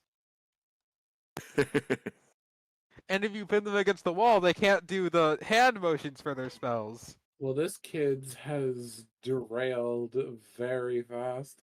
Yeah. Anyways, that was out of character. Continue. Sorry. Out of character. Out of character. Sorry. Yeah, no. So I'm just gonna say this just for that. I rebuke you in the name of the Lord. Where are my crosses? You know what? In the name of the Lord, Donovan's whistling puts everyone to sleep. I moo before I sleep. I was already asleep. Moo, and then I drop on the bed. Then The night goes by peacefully. The morning comes very quickly. It's time for choosing day. pick me. Oh boy. Give me the poison. I mean, what? As y'all wake up, you could hear the commotion of a bunch of excited freshmen leaving their dorms, looking at their maps to rush towards the arena, to where they'll finally pick what coven they wish to join. Do y'all follow suit? Yep. Yeah. You going there as well, Onyx? Zar- I'm just gonna follow you. Zarius will wake up, give himself a few good stretches, and then he'll quickly get his stuff and he will look at Alistair. Ready? Meanwhile, Donovan, and as he wakes up, stretches, takes his flute, and then proceeds to play these notes of the dawn of a new day, from Legend of Zelda, from Ocarina of Time. As he then proceeds to get up, not having gotten out of his clothes or anything, shifts into his father's look, and then wait, and then goes near Zaxu as he then whistles loud out near him. Let's see. Kazu just jumps into his his claws just sink into the wall as he's hanging there looking down. Why'd you do that? You just Because timidly whispers. because we only have a few minutes before we're late 8 for our oven pack. Yeah. Upon hearing that, he like quickly gets down and grabs his gear and like runs out the door. To which Donovan, just leisurely walks forward, not even putting much care as he plays his flute in a calm manner, walking towards where they needed to go. Raven, when you wake up and try to speak to Onyx, you notice he left way before you woke up. You quickly learn that he's very much an early bird. Rude. I'll give him permission to wake me up in the future. Do you wish to head to the arena anyways? He stretches quickly and then just goes there and tries to find the quickest route. Even trying to calculate the potential traffic that would happen. Well, give me a perception check. Can I not use natural perception? I'm gonna ask that every time. I want you to roll for this one as well. Okay, I'm not allowed to roll perception. There'll be times where you can use the natural. But don't worry, the DC for this is low. I had to put Raven in this corner just so I can view his character sheet, so don't mind that. And then you said perception. What did I get? Oh fuck! I rolled badly. Well, like I said, the DC was low for this role. When trying to find the quickest route to the arena without any traffic, you notice your map starts to change and shift, giving you what you desired, the quickest route to the arena. Oh well, that's handy. Time to not tell it to anyone. No, maybe Onyx, but that's probably all because he's my roommate. Yeah. And he just yawns and follows it.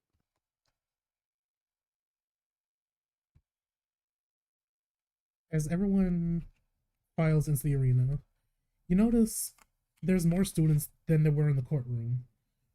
Here, there are sophomores, juniors, seniors, even graduate students, all bunched up together. Groups of barbarians, groups of druids. They're all excited to see what the freshmen are going to pick, cheering on, hoping to gain the most new recruits for their coven. And here is where we're going to introduce Leanne. So, Calico, since you finally arrived, introduce your character, how they're coming in. Just don't mention the class you'll be playing yet. Well, you see, enter. Also, forgive audio quality. I'm driving. Oh, oh no. Oh. He does this. I am speeding. I left the play like 30 minutes ago. I am speeding home. He is This for I hope audience. it's not snowing, is it? For audience, he is not speeding. I hope. For legal reasons, he's not speeding. For legal reasons, I am not speeding. I do not For condone this. legal Twitch. reasons, he is not speeding, nor is he on his phone. I do not condone the usage of phone and driving Twitch. Just to let you know. Anyways, Leanne, introduce your character and how you're entering the arena. Well, from wherever the entrance is, you see a dark elf woman. Black hair at the roots, with long silver strands tied back in a bun, wearing a long purple robe. On the chest is a signet of an eagle, a mark of lordship. Which house, some of you may know, but not all. And she's entering the arena by herself. Mostly unequipped, but still very boldly striding as she makes her way to choose to make her pick.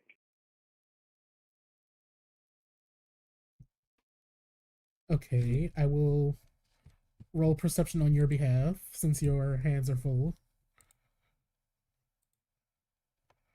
Where is it?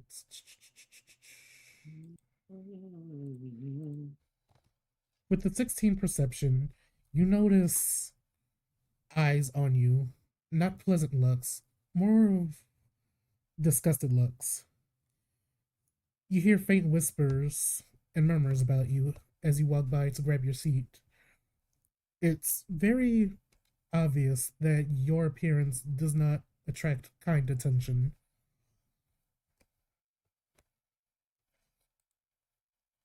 Just kind of smirks to herself as she kind of smugly leans back, or smugly sits up straighter, rather. Focuses on the choosing. And as the rest of the students file in to take their seats,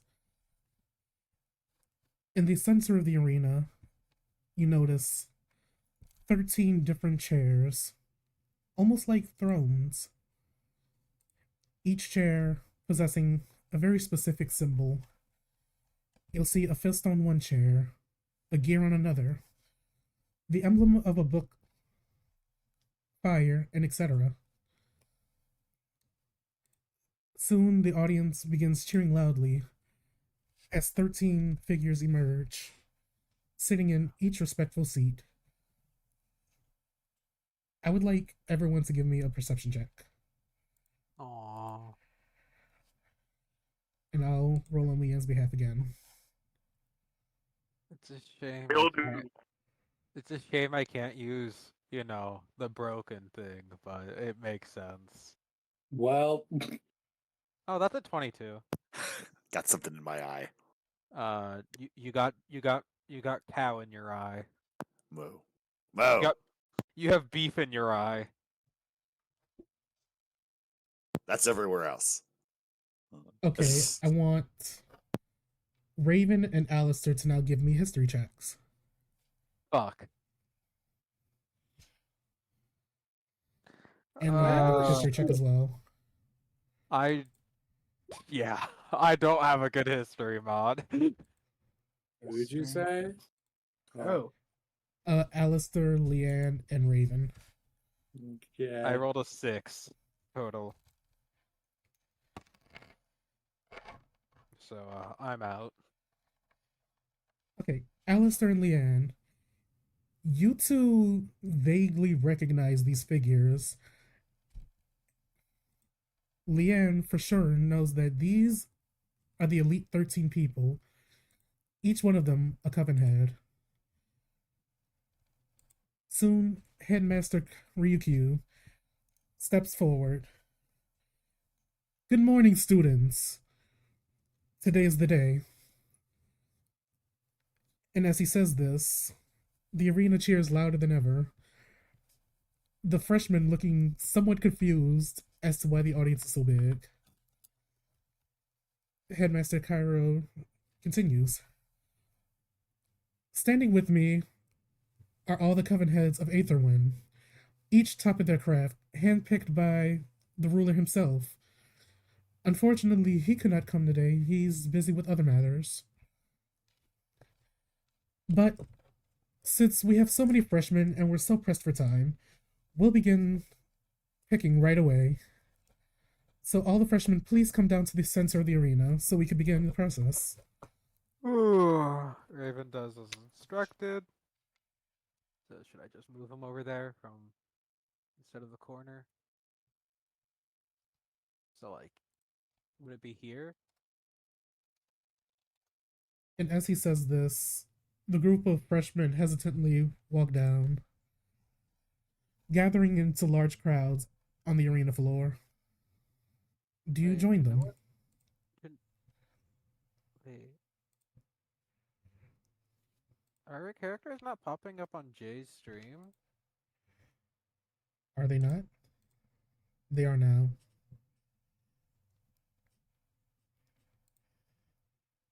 Oh, there we go. I am going to put him over here. It's a man. Is he not popping up? I've No, been I see spotted him. by a man. Oh, I guess. Oh, he's a handout, not a character. Oh well. Well, I'm just gonna put this token here for him then. You can make a dud character to use him for something.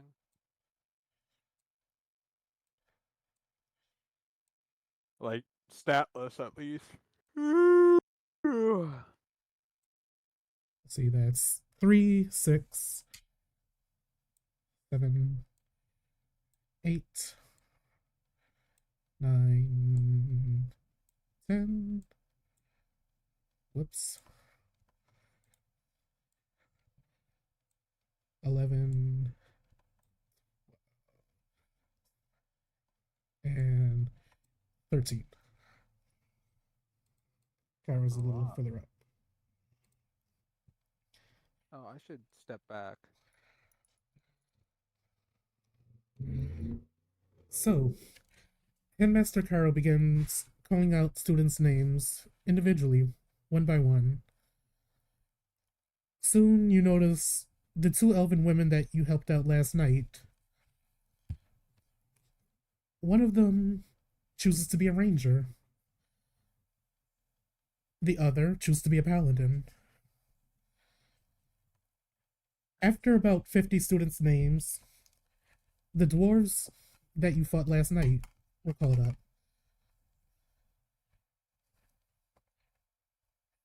There was way too much cheering for you to catch their names, but you could clearly see that they both chose to join the Druid Coven. Makes sense. More names are being called. Soon, he calls Zarius' name. Moo? Zarius, you are being called to come up and choose your coven. Oh, okay. So let me see here. 2 seconds here.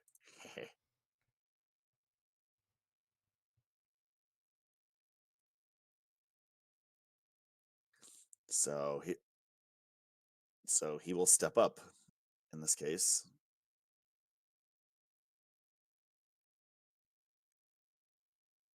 Headmaster Cairo looks at you. Young Zarius, you traveled here very far, haven't you? Mm-hmm. Yes, I know a lot. Tell me, which coven will you be joining now? So Zarius looks amongst all of the symbols, and he then takes a moment and then looks right back and says, let's see here. He wants to join the circle of barbarians. And as you say this, you could hear the rest of the barbarians in the stands cheering and screaming. You could even hear one yelling, "We got a good one this year!" I moo and I flex at him. And Headmaster Cairo chuckles. Whoa. To Next, which Donovan in the background proceeds to, with his flute whistle, does like the wee wee noise at him. Can I roll performance on that? sure. Let's see if I can. All right, let's see here. Performance. Here we are. Oh, I pull a muscle. 6. Oop. Now, let's not hurt yourself. Classes haven't even begun yet. I knew that. Next, he calls Onyx's name. Raymond's roommate, the black and blue tabaxi, walks up. I guess everyone can see what he looks like now. Right? You could faintly hear him say he wishes to join the Coven of the Monks Not surprising. before he walks off. Are you not going to show other people what he looks like? Or is that... Say again? Are you not going to show other people what he looks like, or... I don't have him on Roll20 yet. I'll add him Oh, later. okay. I was just wondering. The next name is called Raven Knocked. Please step forward. He looks like he's on a trip, but doesn't. He just apparently is tired. Rogue. Mr. Knocked, you choose the Rogue Coven? Yep. Oh, well. And you see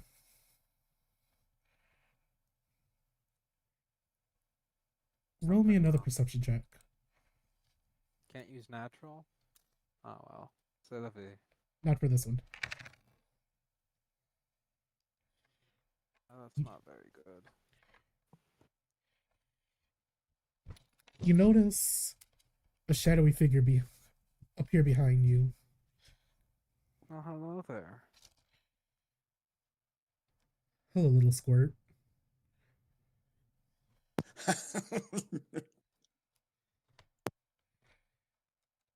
I take it you're either the Coven Head or someone directly under him. Headmaster Cairo leans down to whisper in your ear, "That's not the Coven Head. That is Professor Jake. Your Oh. classes start now, unfortunately." Well, that's great to hear. Oh, finally, I gotta actually do something. Professor Jake This'll be looks at fun. you up and down. Scrawny pickings this year. Well, first assignment, stay hidden within a week. If I find you, well, you don't want to know what the consequences are for that. Raven has already disappeared by the time he's finished uttering that sentence. Roll me a stealth check. Uh, I have a I'll +8 wait to for that to stealth. fail. I have a +8 to stealth, so I hope not. If you pick 8, okay. 21. You manage to successfully hide away from Professor Jake as he says that. He scoffs, nods his head. Fast learner. I like this batch. Anyways, continue on. Pardon me, sir. As he returns back to his seat. Da-da-da, da-da-da, And and off we go. with your natural 20 perception, you notice the actual rogue coven head giggling at you as she's the only one that can actually see you and where you are. Oh yeah, with my just natural perception of 20. Yes, you notice that she's the only one that could see you right now. As she looks at me, I wink at her. She stares daggers into your soul after winking at her. Raven will just like try and mouth it. Well, Will and Thieves can't. Just a joke. She turns away as Headmaster Cairo calls for the next name. Donovan Landry, please step forward. Without even a winking, Donovan and starts to play a soldier's march as he stands in front of the headmaster. The look he has, however, is not the look of his father, but is the look of the head of the lead of the Bard Coven.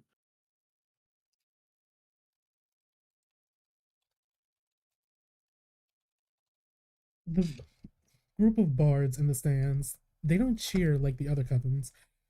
Instead, you could just hear a large symphony of various instruments being played at once. At first, it sounded like a bunch of discord, but eventually, they made a nice, cheerful melody, as if they were all on the same wavelength, able to play the same song together without a word. Such discordance turned into beautiful harmony. Yeah, I've aimed to think I was born in a path such as this. Yes, to which Donovan in himself starts to harmonize with that same exact one, except he starts to lead, adding a flourish, performing, and hoping the others in the crowd would follow along.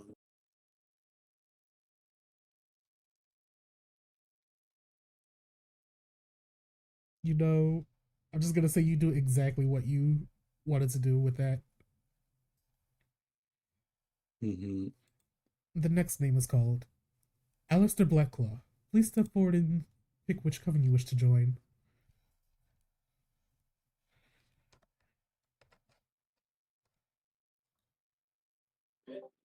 Alistair takes a second as he ponders over the decision as if there was ever a question.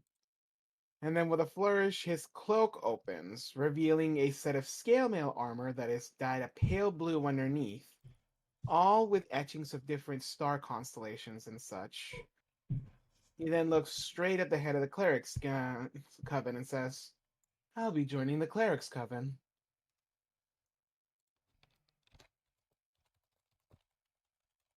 Clerics. We don't get many of those every year. You are one of the rare ones indeed. May your God have mercy on you. Lady Salune has rarely betrayed me, and I don't think she intends to do that now. Ah, Salune. Then you might do perfectly fine here. Well, only the heavens can tell what will happen. indeed. The next name is called after that. Kazul, please step forward and choose your coven.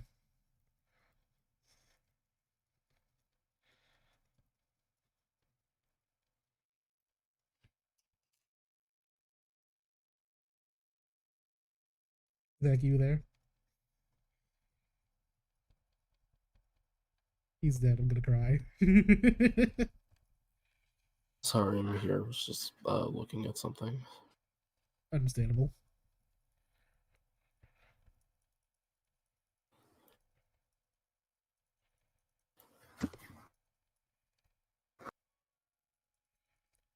Headmaster Cairo was calling for you to step forward. What will you do?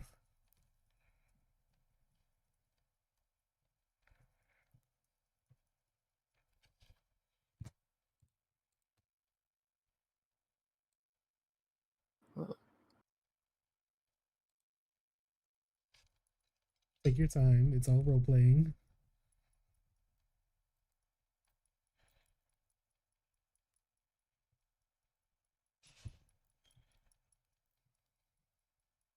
Yeah, I know.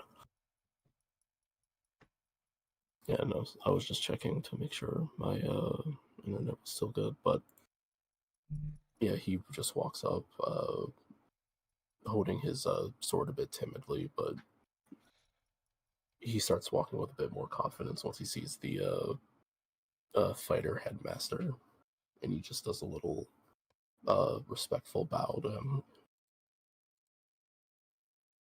Fighter, huh? Very common. I'll trust you'll learn lots.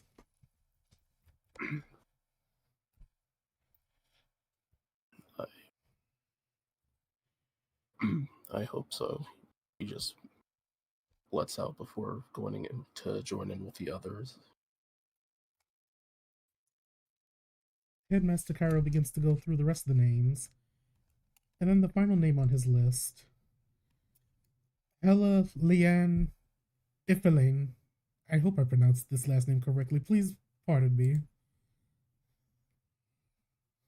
Ifalane, Headmaster. Ifalane.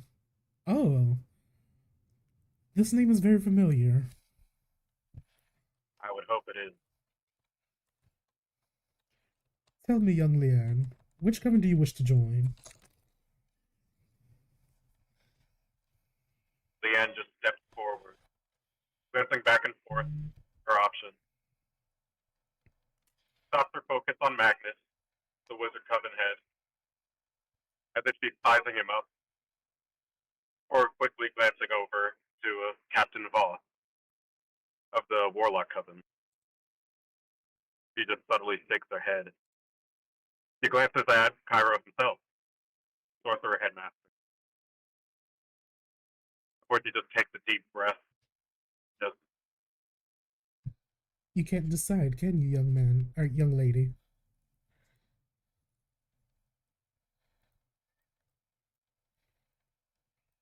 well, excuse me, but I find trouble being able to pick one. I don't think I fit particularly well into any of the options before me. Right. None of them? So which will you be choosing?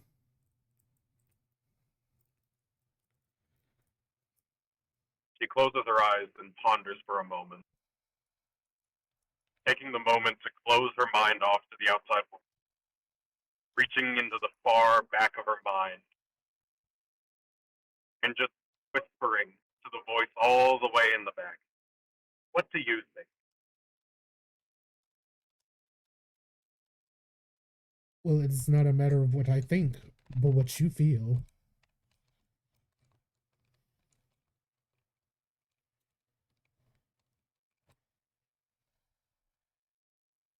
And Well, I feel many different. as this goes on, the arena bursts out in murmurs. People are confused. People find Leanne to be very weird, as if she doesn't belong there.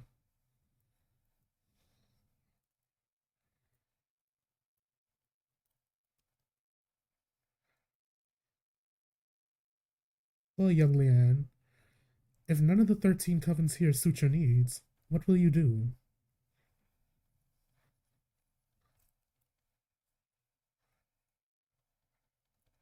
Pick one, anyways, I suppose. Just have to make it work. Back. I'm gonna go get some water. That's fine. I mean, it makes sense that you also probably won't be hearing from me for a little because I'm hiding for my life. I hope a 21 lasts a week. Make it work, you say? Alright then, let's hear your decision. Take one more deep breath. Glances over them all one more time. Before she settles her gaze on Cairo. I think you interest me the most, I will say. Say again? If you will allow me, I think you interest me the most. If you allow me, I would love to join your coven. Join the Coven of Sorcerers, you say? Yeah. I thought I've this... heard great tales of your prowess in lands afar, and I wish to learn more about them. I believe that they might be able to help me. Are you sure? Normally, sorcerers are born with magic. It is one of the very few covens that are chosen. It's more forced upon you, if I shall say.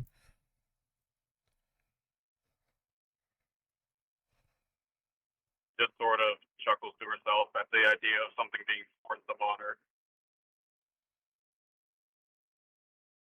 And she just gently shrugs her shoulders. It just wouldn't be the first time for me. Interesting. Well, you shall be a part of the Coven of Sorcerers, but do see me in my office later. Of course, Henry. And she gently bows before taking her spot alongside the other sorcerer picks for the sorcerer coven. And as you do so, the sorcerers look at you as if you don't belong there already. They sense something's not right with you, as if you're not a true sorcerer. Headmaster Cairo's wings spread as he claps his hands. Well, this concludes the ceremony. Congratulations to all the incoming freshmen. I hope your studies go well, and your adventures be better.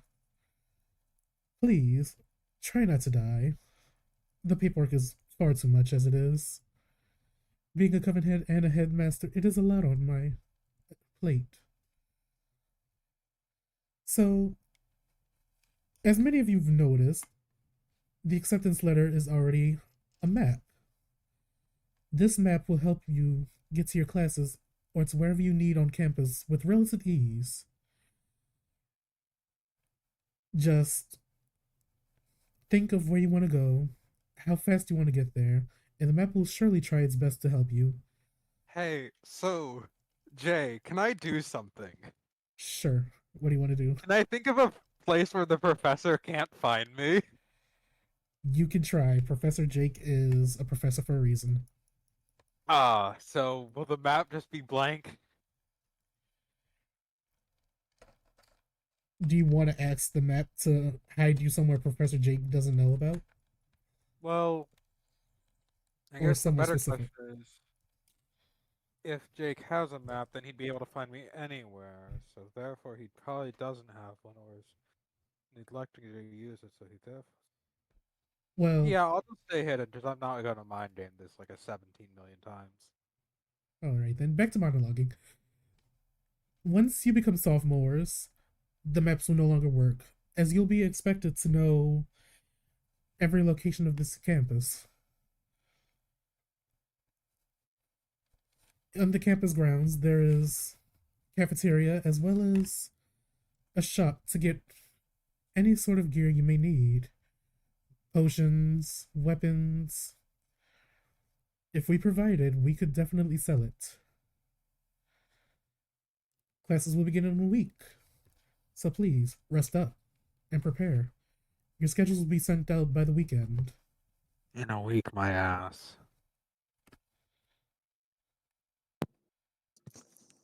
Well, this is what I get for choosing this.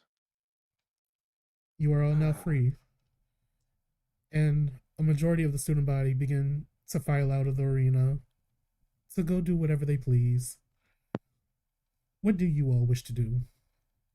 Hide. Eat. I don't think I'm going to be getting in the lunchroom anytime soon safely. Mo. Who Or the knows? cafeteria.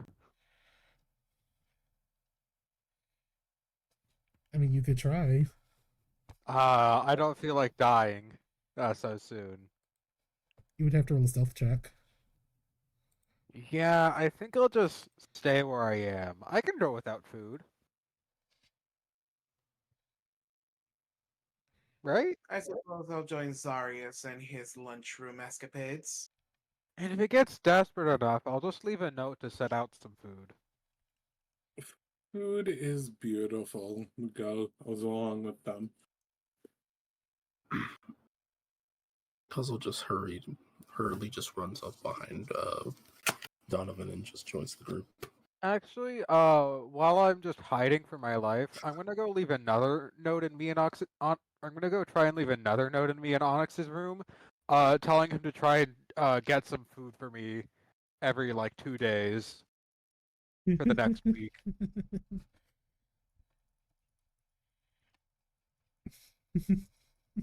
Do we get to the Okay. cafeteria? Yes, your maps Oh, I lead can't. you. Say again. Oh yeah, I was just gonna say I can't go to the cafeteria. I mean, you can. You would just have to roll a stealth check. I don't feel like risking unlucky. Who says I was gonna trigger unlucky? I mean, at least Cat can't control unlucky yet. So you don't want to roll anyways to see what happens? No. Okay.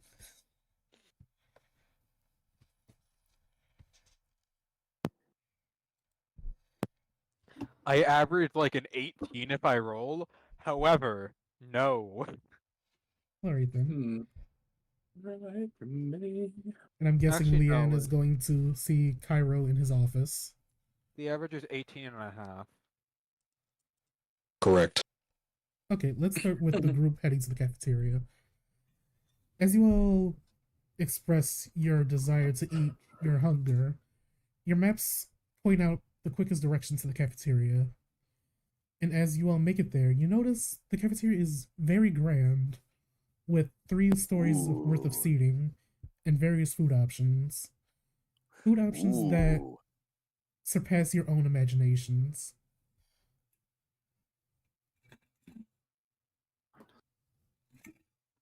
Are people like in line and stuff, or is it just like people just go to these little food islands and get food, or how's it structured? It's structured more of a buffet style. You have various islands containing plenty of dishes. So Zarius will go up to an island, and you'll see him get 1 plate, and then 2, and then 3, and then he barely has enough room in his hand for 1 more. He'll start piling food.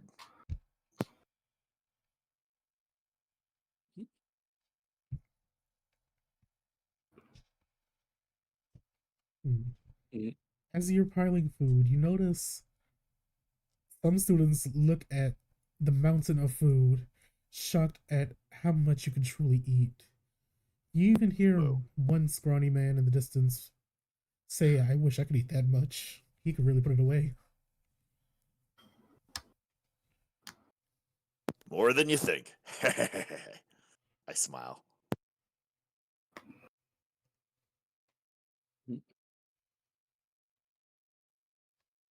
Meanwhile, Donovan, when as he is in there, proceeds to get 1 plate, but instead of walking around like normal, he in a odd thought, started to think of a song as he proceeded to dance his way through the room. One scoop of one thing, a piece of another, all placed on his plate. He's in a harmony. Each step calculated, and each action influent. Until he got next to Zarya's. As you get close to the bowl, you see him with one plate has like a pile of like meats, chickens, pork, beef, all that. Another has a whole pile of vegetables. Another the third plate has a pile of cheese, and the fourth plate he's working on right now. I know you can pack all of that away, but do be careful not to choke yourself. Oh, don't worry. I'm pretty good at not choking.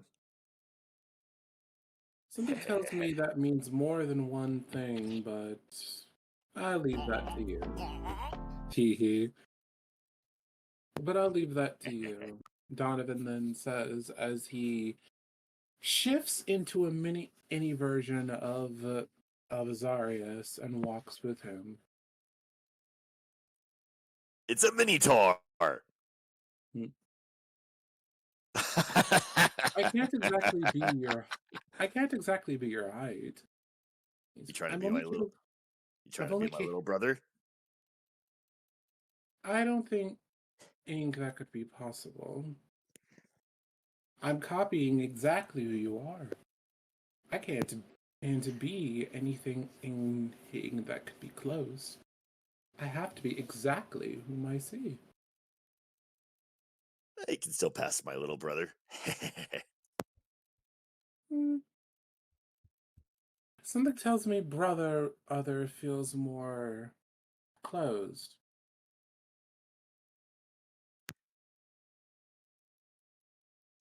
Well, still, Zarius will pile up on a couple of. He puts on. Let's see here.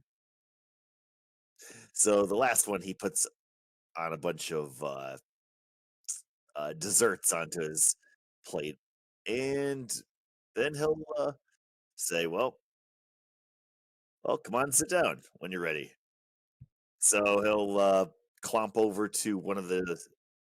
I guess these circle tables, DM, or are they those long benches like you see in the schools and stuff like that?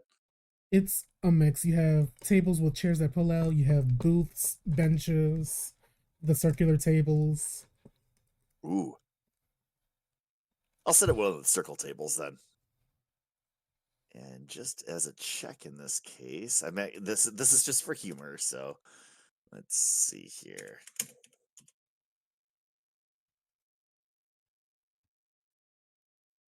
The so the so he sit so he tries to sit down in one of the chairs and it cracks.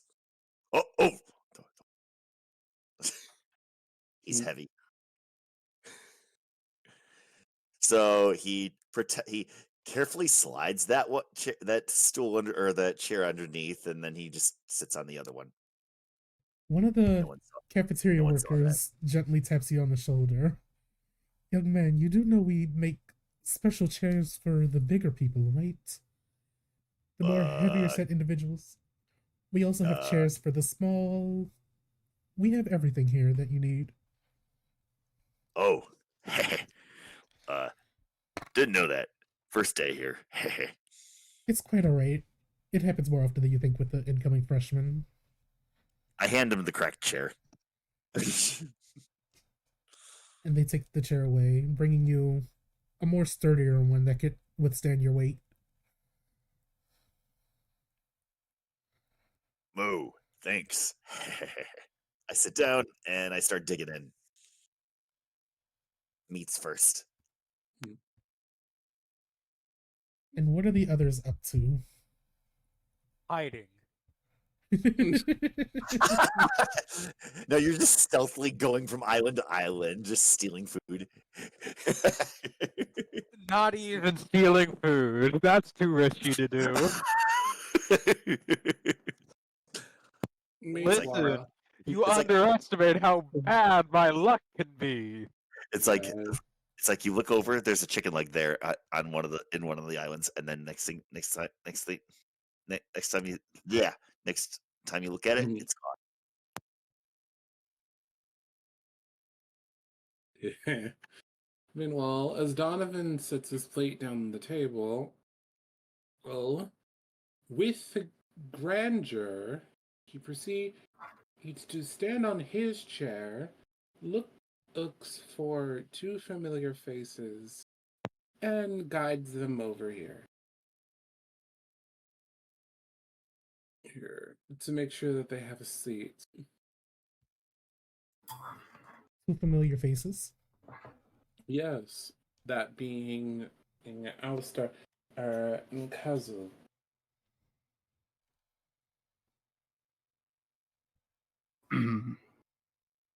Kazu's just in the middle of the room looking around, looking very panicked and bewildered, seeing all the different types of foods that there are. And eventually he just comes back to the table empty handed. Oh, no, no, no. Donovan then goes down from his chair and says, No, no, no, that will not do. You take my hand. We will go at this a duet. He just grabs his arm or his hand in his paw and just lets him. He's just. I've never seen so much food before outside of my village. We haven't had that much. This Well is then, a lot.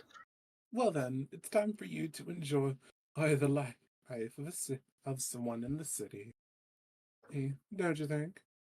Donovan, and then guiding him as if they were about to do a dance number, to leads him to where the plates are and helps him get his food.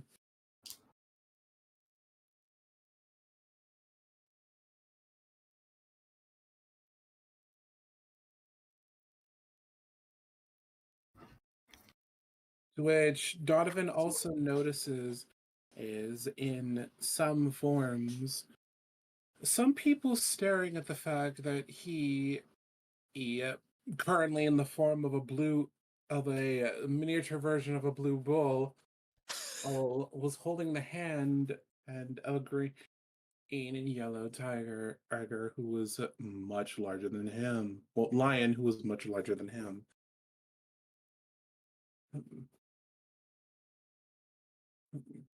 No, yeah.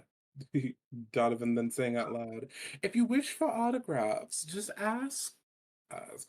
I will be making performances every week with the bards. Then again, but do be eep and do be mannerful. Oh, my friends and I like our own privacy." As he says this, Cuzzle's just looking around at everybody and puts his little hood over his head and hiding his face.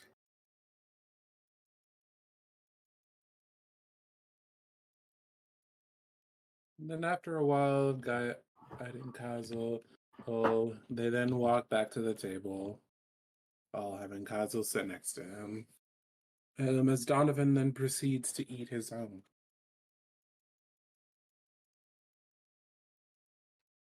And what is Alistair doing during all of this?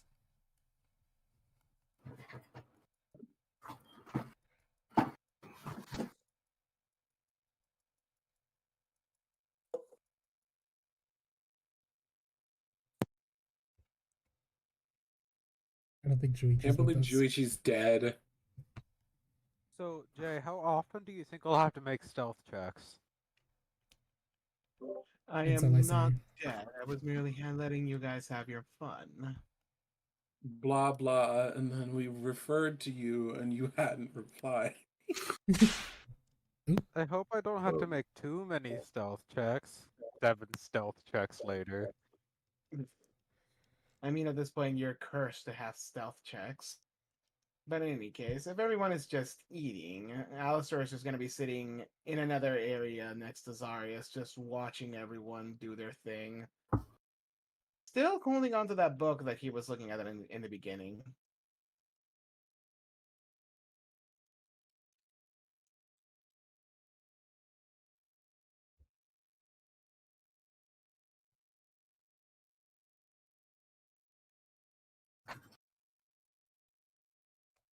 And this is all. Yeah? What was that? I was asking if that was all you're doing. Yeah, I mean, there's really not much else for me to do other than just watch everyone else do their thing and look at that book, which will reveal what it is later. Alright then. Since everyone in the cafeteria is now eating, we'll move on to Leanne and Headmaster Cairo. So Leanne, Headmaster Cairo leads you to his office and then locks the door behind him, taking a seat at his desk with his fingers intertwined and his mouth resting behind it. He sighs and closes his eyes. You're not a sorcerer. I can sense this. Well then, what is it that you do sense, Headmaster? I sense magic, but it's not any ordinary magic. In my line of work, I've seen many of things. Magics made by clerics, warlocks, sorcerers. You don't fall under any of the original 13 categories. But I have encountered this before. You're a blood hunter, aren't you? She silently sighs and shakes her head. I'm sorry, what? Your magic. I've seen it once before. Used by blood hunters.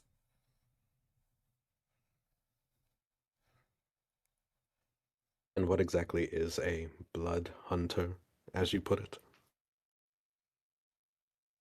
Well, blood hunters, there's no official coven for them, yet they're working on it right now. Essentially, in this world, a blood hunter is a warrior that tries to destroy both evil and good. But instead of using magic normally, how others do it, you use your own blood.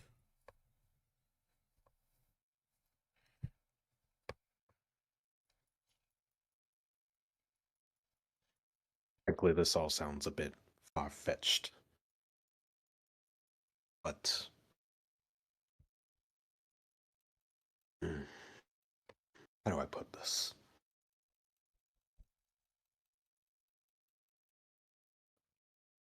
You're wrong.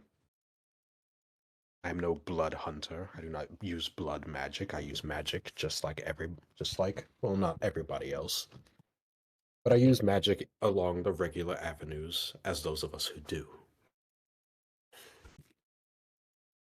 Are you sure? Yes.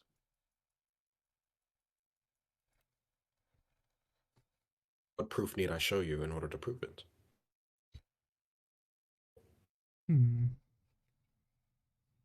Have you used any form of forbidden blood magic prior to applying to this academy?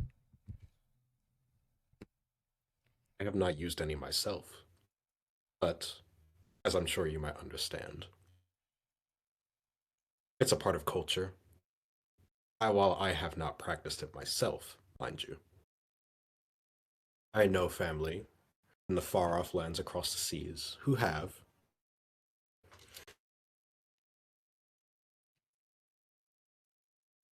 Interesting.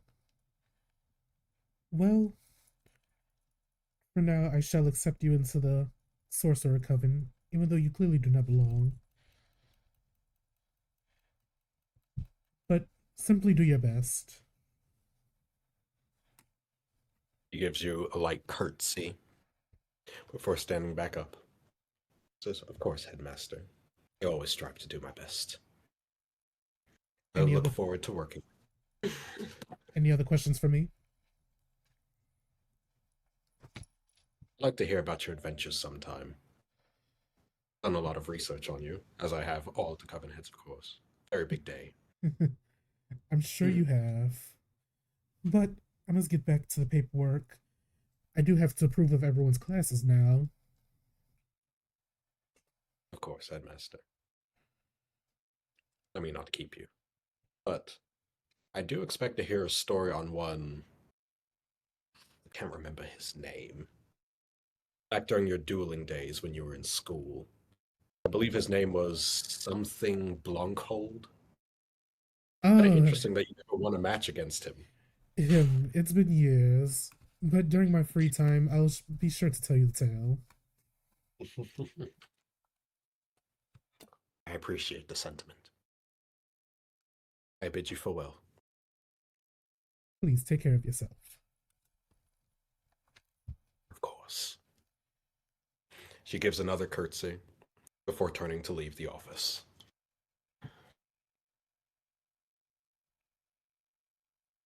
Do you wish to do anything afterwards? Grab a bite to eat or anything? We will go eat.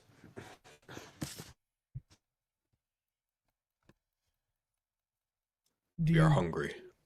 Do you join the group or do you go to eat by yourself? Well, first I search for any open tables. If there are any, we go sit to eat by ourselves. As you sit down to eat at an empty table, you notice a tiefling slam their hand on your table, giving you a disgusted look. We don't appreciate your kind here. Get out. Hey, so is the principal's office open, or the headmaster's? You would have to make an appointment to see him. Fuck. I can't really do that. Who says you can't? The professor hunting me. Yes, leave a paper trail. Do it. God. Who said they were hunting you? I'm not that dumb, Jay. I never said they were hunting you. Well, still. I don't particularly want to be found. Well, you just have to do go on stealth checks. Meanwhile, as he's sitting racism there is being performed. Meanwhile, while he's doing that, Donovan hears a commotion in the background, and to which an immediate placement of whip in hand and happens as he then lashes that whip out at the person who seems to be rudely attacking the woman sitting there trying to enjoy her meal, as the whip goes around their neck and he simply yanks it and makes them fall back. I'm gonna need you to roll me just like a flat attack for that. Well, it's a finesse weapon, so I can do dexterity. Well, yeah, that's what I meant. Gee, I wonder if this works. Because, my luck with any rolls seems to be god-awful. That's a 16. You rolled dexterity and not a weapon attack? Question mark? Yes, because I'm not attacking them. I'm just pulling them away. Well, with the 16, the whip is just shy from grabbing them.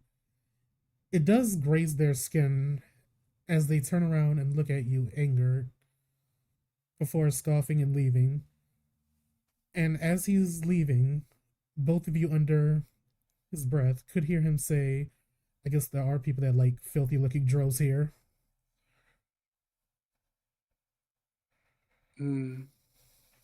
And meanwhile, Well, as Donovan hears that, but simply does not care, he then walks towards the young lady.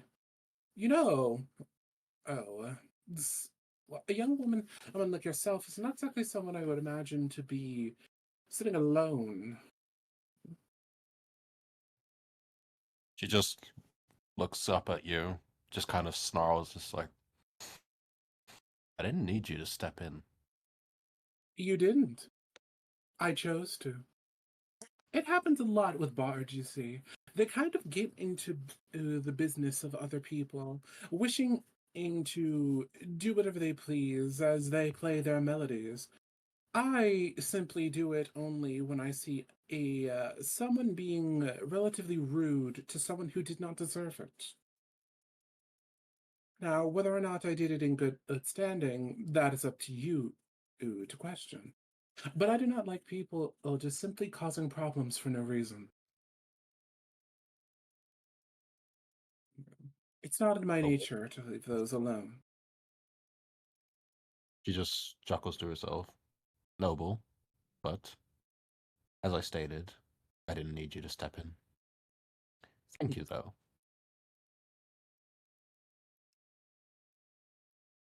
Tis a pleasure, both unsolicited and honored. That being said, allow me to now do another unsolicited action. And again, a young lady like yourself should never be alone. If you wish to enjoy your time here at school, why not sit with us? A young lady like myself can handle herself just fine, thank you. If you say so. In which Donovan then proceeds to shift into her face and takes a bow. But one must imagine, what would one oneself look like if they had other people they could be around?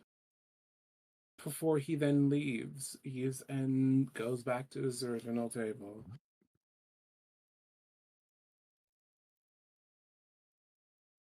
Yan just kind of smirks to herself before sitting back down and continuing her meal, quietly musing on the stranger's words.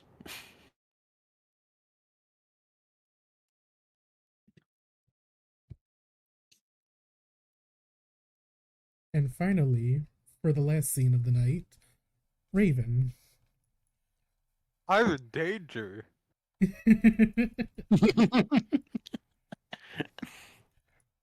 I think you want to go to your dorm hall. Roll me a quick stealth check. Do I? I think you do should. I though?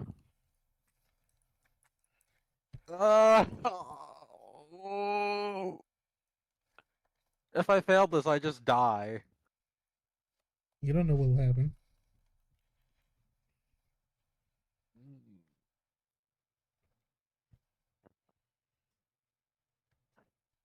No, I'll just succeed. Trust. That was a not good roll.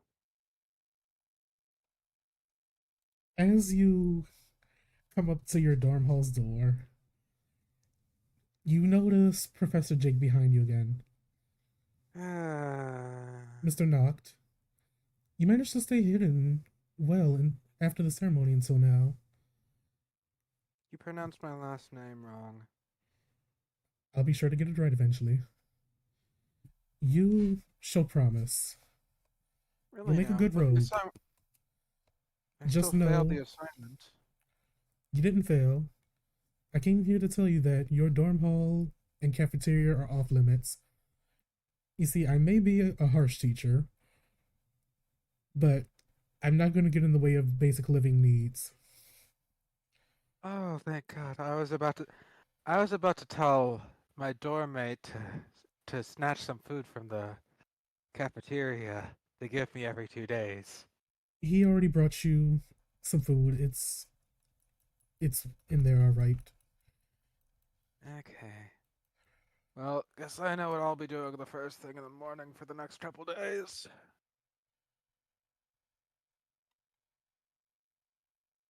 One thing you need to learn before classes officially begin: rogues are stealthy. They rely on it to do everything. In my Especially- class, you'll be tested on how well you can stay hidden throughout the semester. Interesting. Well, I should go well as long as my luck doesn't act up. It's a mean streak I have. What, yesterday I tripped on nothing. A tree branch broke under me, and I think I tripped on nothing again. Well, let's hope your luck gets better. As Professor Jake walks away. And before he even takes 2 steps, he just vanishes in plain sight, making it obvious that he was chosen to be the professor of the rogues for a reason. I'm not even near his level. Oh well, things come in time. He enters his room. Hey, Onyx. Hey there, I heard what happened, so I decided to bring you. I think this is about a week's worth of sandwiches, but I overheard everything Oh. outside the door, so I don't think you're gonna need to eat all these now. Maybe find like an ice chest to put them in or something. I think I know someone who'd be more than happy to eat all of them.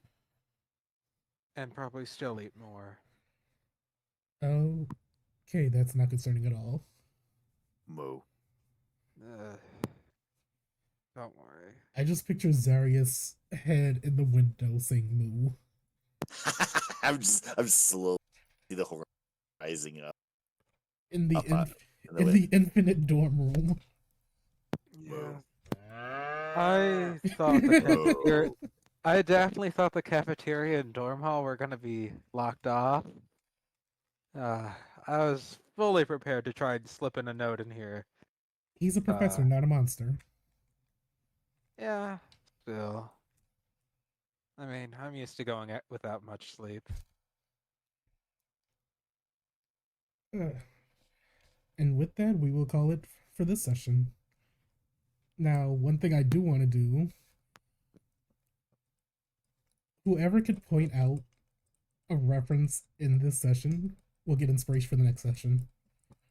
Bitch, I was not paying attention for some parts. Hee Wait, was it the snowball? Nah, probably not. That's the only thing. Dorms are a reference to Harry Potter. Well, that is one of them. Sun gets an inspiration for next session. Bo. Pyro is a reference to Dragon. I will accept that. So yes, you do get inspiration. Let's go, forbidden knowledge. I'll give a hint for this one. This campaign is inspired by a Disney show.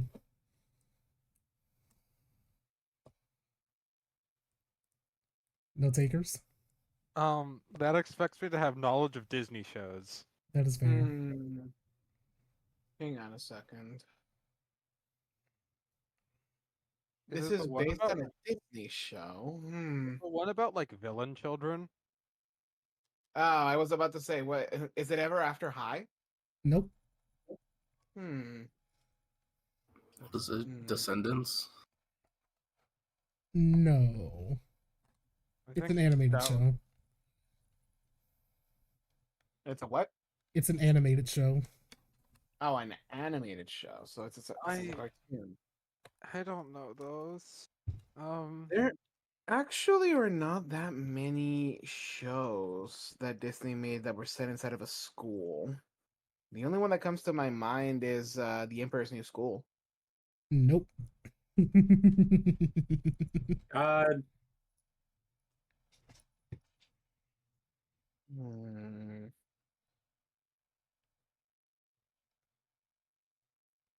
Yeah, no, I'm dial toning on this one. I cannot figure out what the hell this is. I will give y'all only one hint. There's a lesbian couple in this show. Okay, that could be so many. Well, here's the thing. He said that it's inspired by a Disney show, and Disney isn't known for making many lesbians. Lesbian. Why was I about to say Wicked? That's not Disney. I know. Also, Glinda and Elphaba weren't scissoring on the down low. Oh no, that might happen next session. I swear to God, if I just hear that coming out of one of those fucking dorm rooms, I'm going to fucking shoot myself. You know, I And then was there's genuinely planning on Defying gravity. Oh my fucking And God, then- why? and then a video is Yeah. produced and it says it'll be popular. it. Gonna be popular. I rebuke you with the Hold name on, of the give me a Lord. minute. now Where I are now my I have to do prophets? this. Now I have to do this at one point. What are you going to do? I'm so sorry, but I have to do this at one point. Okay, If you it's have my full soundboard undivided stuff, attention. I have my soundboard muted. What are you doing, Jay? What do you mean? What am I doing?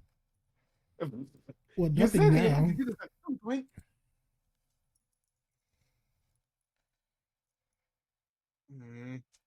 I think I know Okay, which yeah, Disney show I might be wrong, plus a free ticket for someone. What Disney show do you think it is, Howling? I'm actually surprised Say y'all it, haven't called in. Howling. Howling, please, I need the inspiration.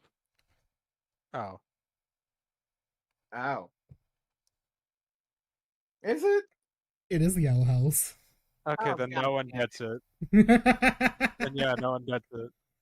Yeah, I stopped watching fucking Disney animation, so I knew nothing about the Owl House. I'm This gonna be is- honest, I forgot the Owl House was Disney. This is somewhat inspired by the Owl House. Yeah, well, good. Okay. Huh, well, good to know. So can we all just make an agreement not to use this command? What command? command? Oh, did it not go through the D&D help check one? I just used it, but it seems like the message see. didn't go through. Let me see here. Reward on Perhaps cooldown, be- check back later. Perhaps because I just put a period in it. Oh, yeah, that's why. You're supposed to actually write who the check is going towards. Well, can you refund that? And we just what's the word I'm looking for? I mean, I can refund it, but the cooldown is still gonna take 30 minutes. Oh, I'm not going to use it ever. You know what, Dex? Just because of that, it seems like both you and your character are prone to accidents, so... Can I refund this? Let me see. Where is it? Wait, what'd you eat? Wait, what'd you do, Juichi? Dodgeball I sound. threw a kickball at your head. Oh. Huh? Okay, Where? that's Oh. refunded. Soundboard thing, you would get it. And Oh, now, yeah. No, Let's I see if have I that. can catch it. I have that muted because my ears were Let's see if I dying. can catch. I'm gonna see if I can catch it. You're such a himbo. Ooh, look! Okay, so he caught the kickball. Look, So Juichi's Crit. out. crit dexterity save. while y'all are joking around, I'm going to actively look for a raid target. Mhm. Whoa. Oh. I might just go ahead and raid blast. Before I raid out, did y'all enjoy the first session of Infernal or Shadows of the Infernal Throne? Yes. Well, I've definitely experienced the first part of that, the shadows part. Send help. I think I have now like 2 people gunning for me. I think Melody probably wants me dead from what I did, and the professor probably also is actively probably gonna try and find me. So how do I enter the cheat code so I can get rid of your wanted stars? Oh, I will So how you say, do that is you hope I survive 6 more days. And I will now here's the say, thing. your only issues with Professor Jake. The Coven heads have a lot more to do than focus on students. Okay, so Yeah, so she's just yeah. so she's just a little mad at me. Yes, and the Coven Um, heads are not professors. They are their own separate entity. Well, except for one, which is the headmaster. Yes. I would laugh though if there were wanted stars. I have Yeah, one on me. What do you mean? I have one on me. Jax, if you really wanted to get rid of them, all you gotta do is give them one of these. I have No. soundboard muted. That's not really my problem now, is it? You're gonna miss a lot of the jokes if that's the case. Okay, no, I have it muted because I knew too many people who were using it way too much, and it was actually hurting my ears. Meanwhile, me looking at Juichi, are you the Wizard of Cox all across the globe? Oh. Akayo bomb. Oh my god. So I just need to hope I consistently do average rolls and don't get unlucky. Watch the dice roller hate you from now on. Hold on, let me just try and get the unluck out. I'm gonna get a nat 20. Just you wait. Just you wait. I know how my luck works. How much do you want to bet? No. Okay, well, see, average. Ooh. That's from a 2, by the way. Hee I have a +8 to stealth. He's just gonna keep rolling. Anyways, I'm gonna go ahead and start the raid because I am Okay, that's braving my my first. bad right now. Alex. Yeah, because it Alex, is like what almost to Out of 11 6. Here's the raid message. We seduced the badger. He'll get the D&D reference. If you don't have my emotes, you can use whatever emotes you want.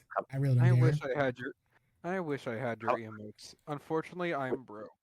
Wouldn't it just a suggestion? What about we roll to seduce the badger? No, You know, that'll he be doesn't better. get the chance to refuse. It's blast. Oh. It's blast. He's gonna. Okay, it's auto Yeah. succeed. Okay. What's the command to raid someone? I'm himboing right now. I need sleep. Not even sleep. I just need like a 30-minute power nap in my bed. There we go. Blast is currently doing art. He is drawing. See ya. Have a good night, Jay. He is Love your drawing model as sexy well. man. Yes, Thank you. Very. I Good don't to know what the those random. in So chat and in also, call. Jay, I'm gonna send you a screenshot. I don't know what this random white line on your stream is. I know exactly what it is, and I plan on fixing that. Okay, so never mind. I'm not gonna send you a screenshot. Yeah, I was really just testing things with the D&D overlay, and I like it for the most part. There's some things I do need to fix, though. That white line was bugging me like the entire stream. I know. But to those in call and in stream, make sure you get something to eat, some water, and just chill out for the rest of the night. Y'all have a good one. Bye.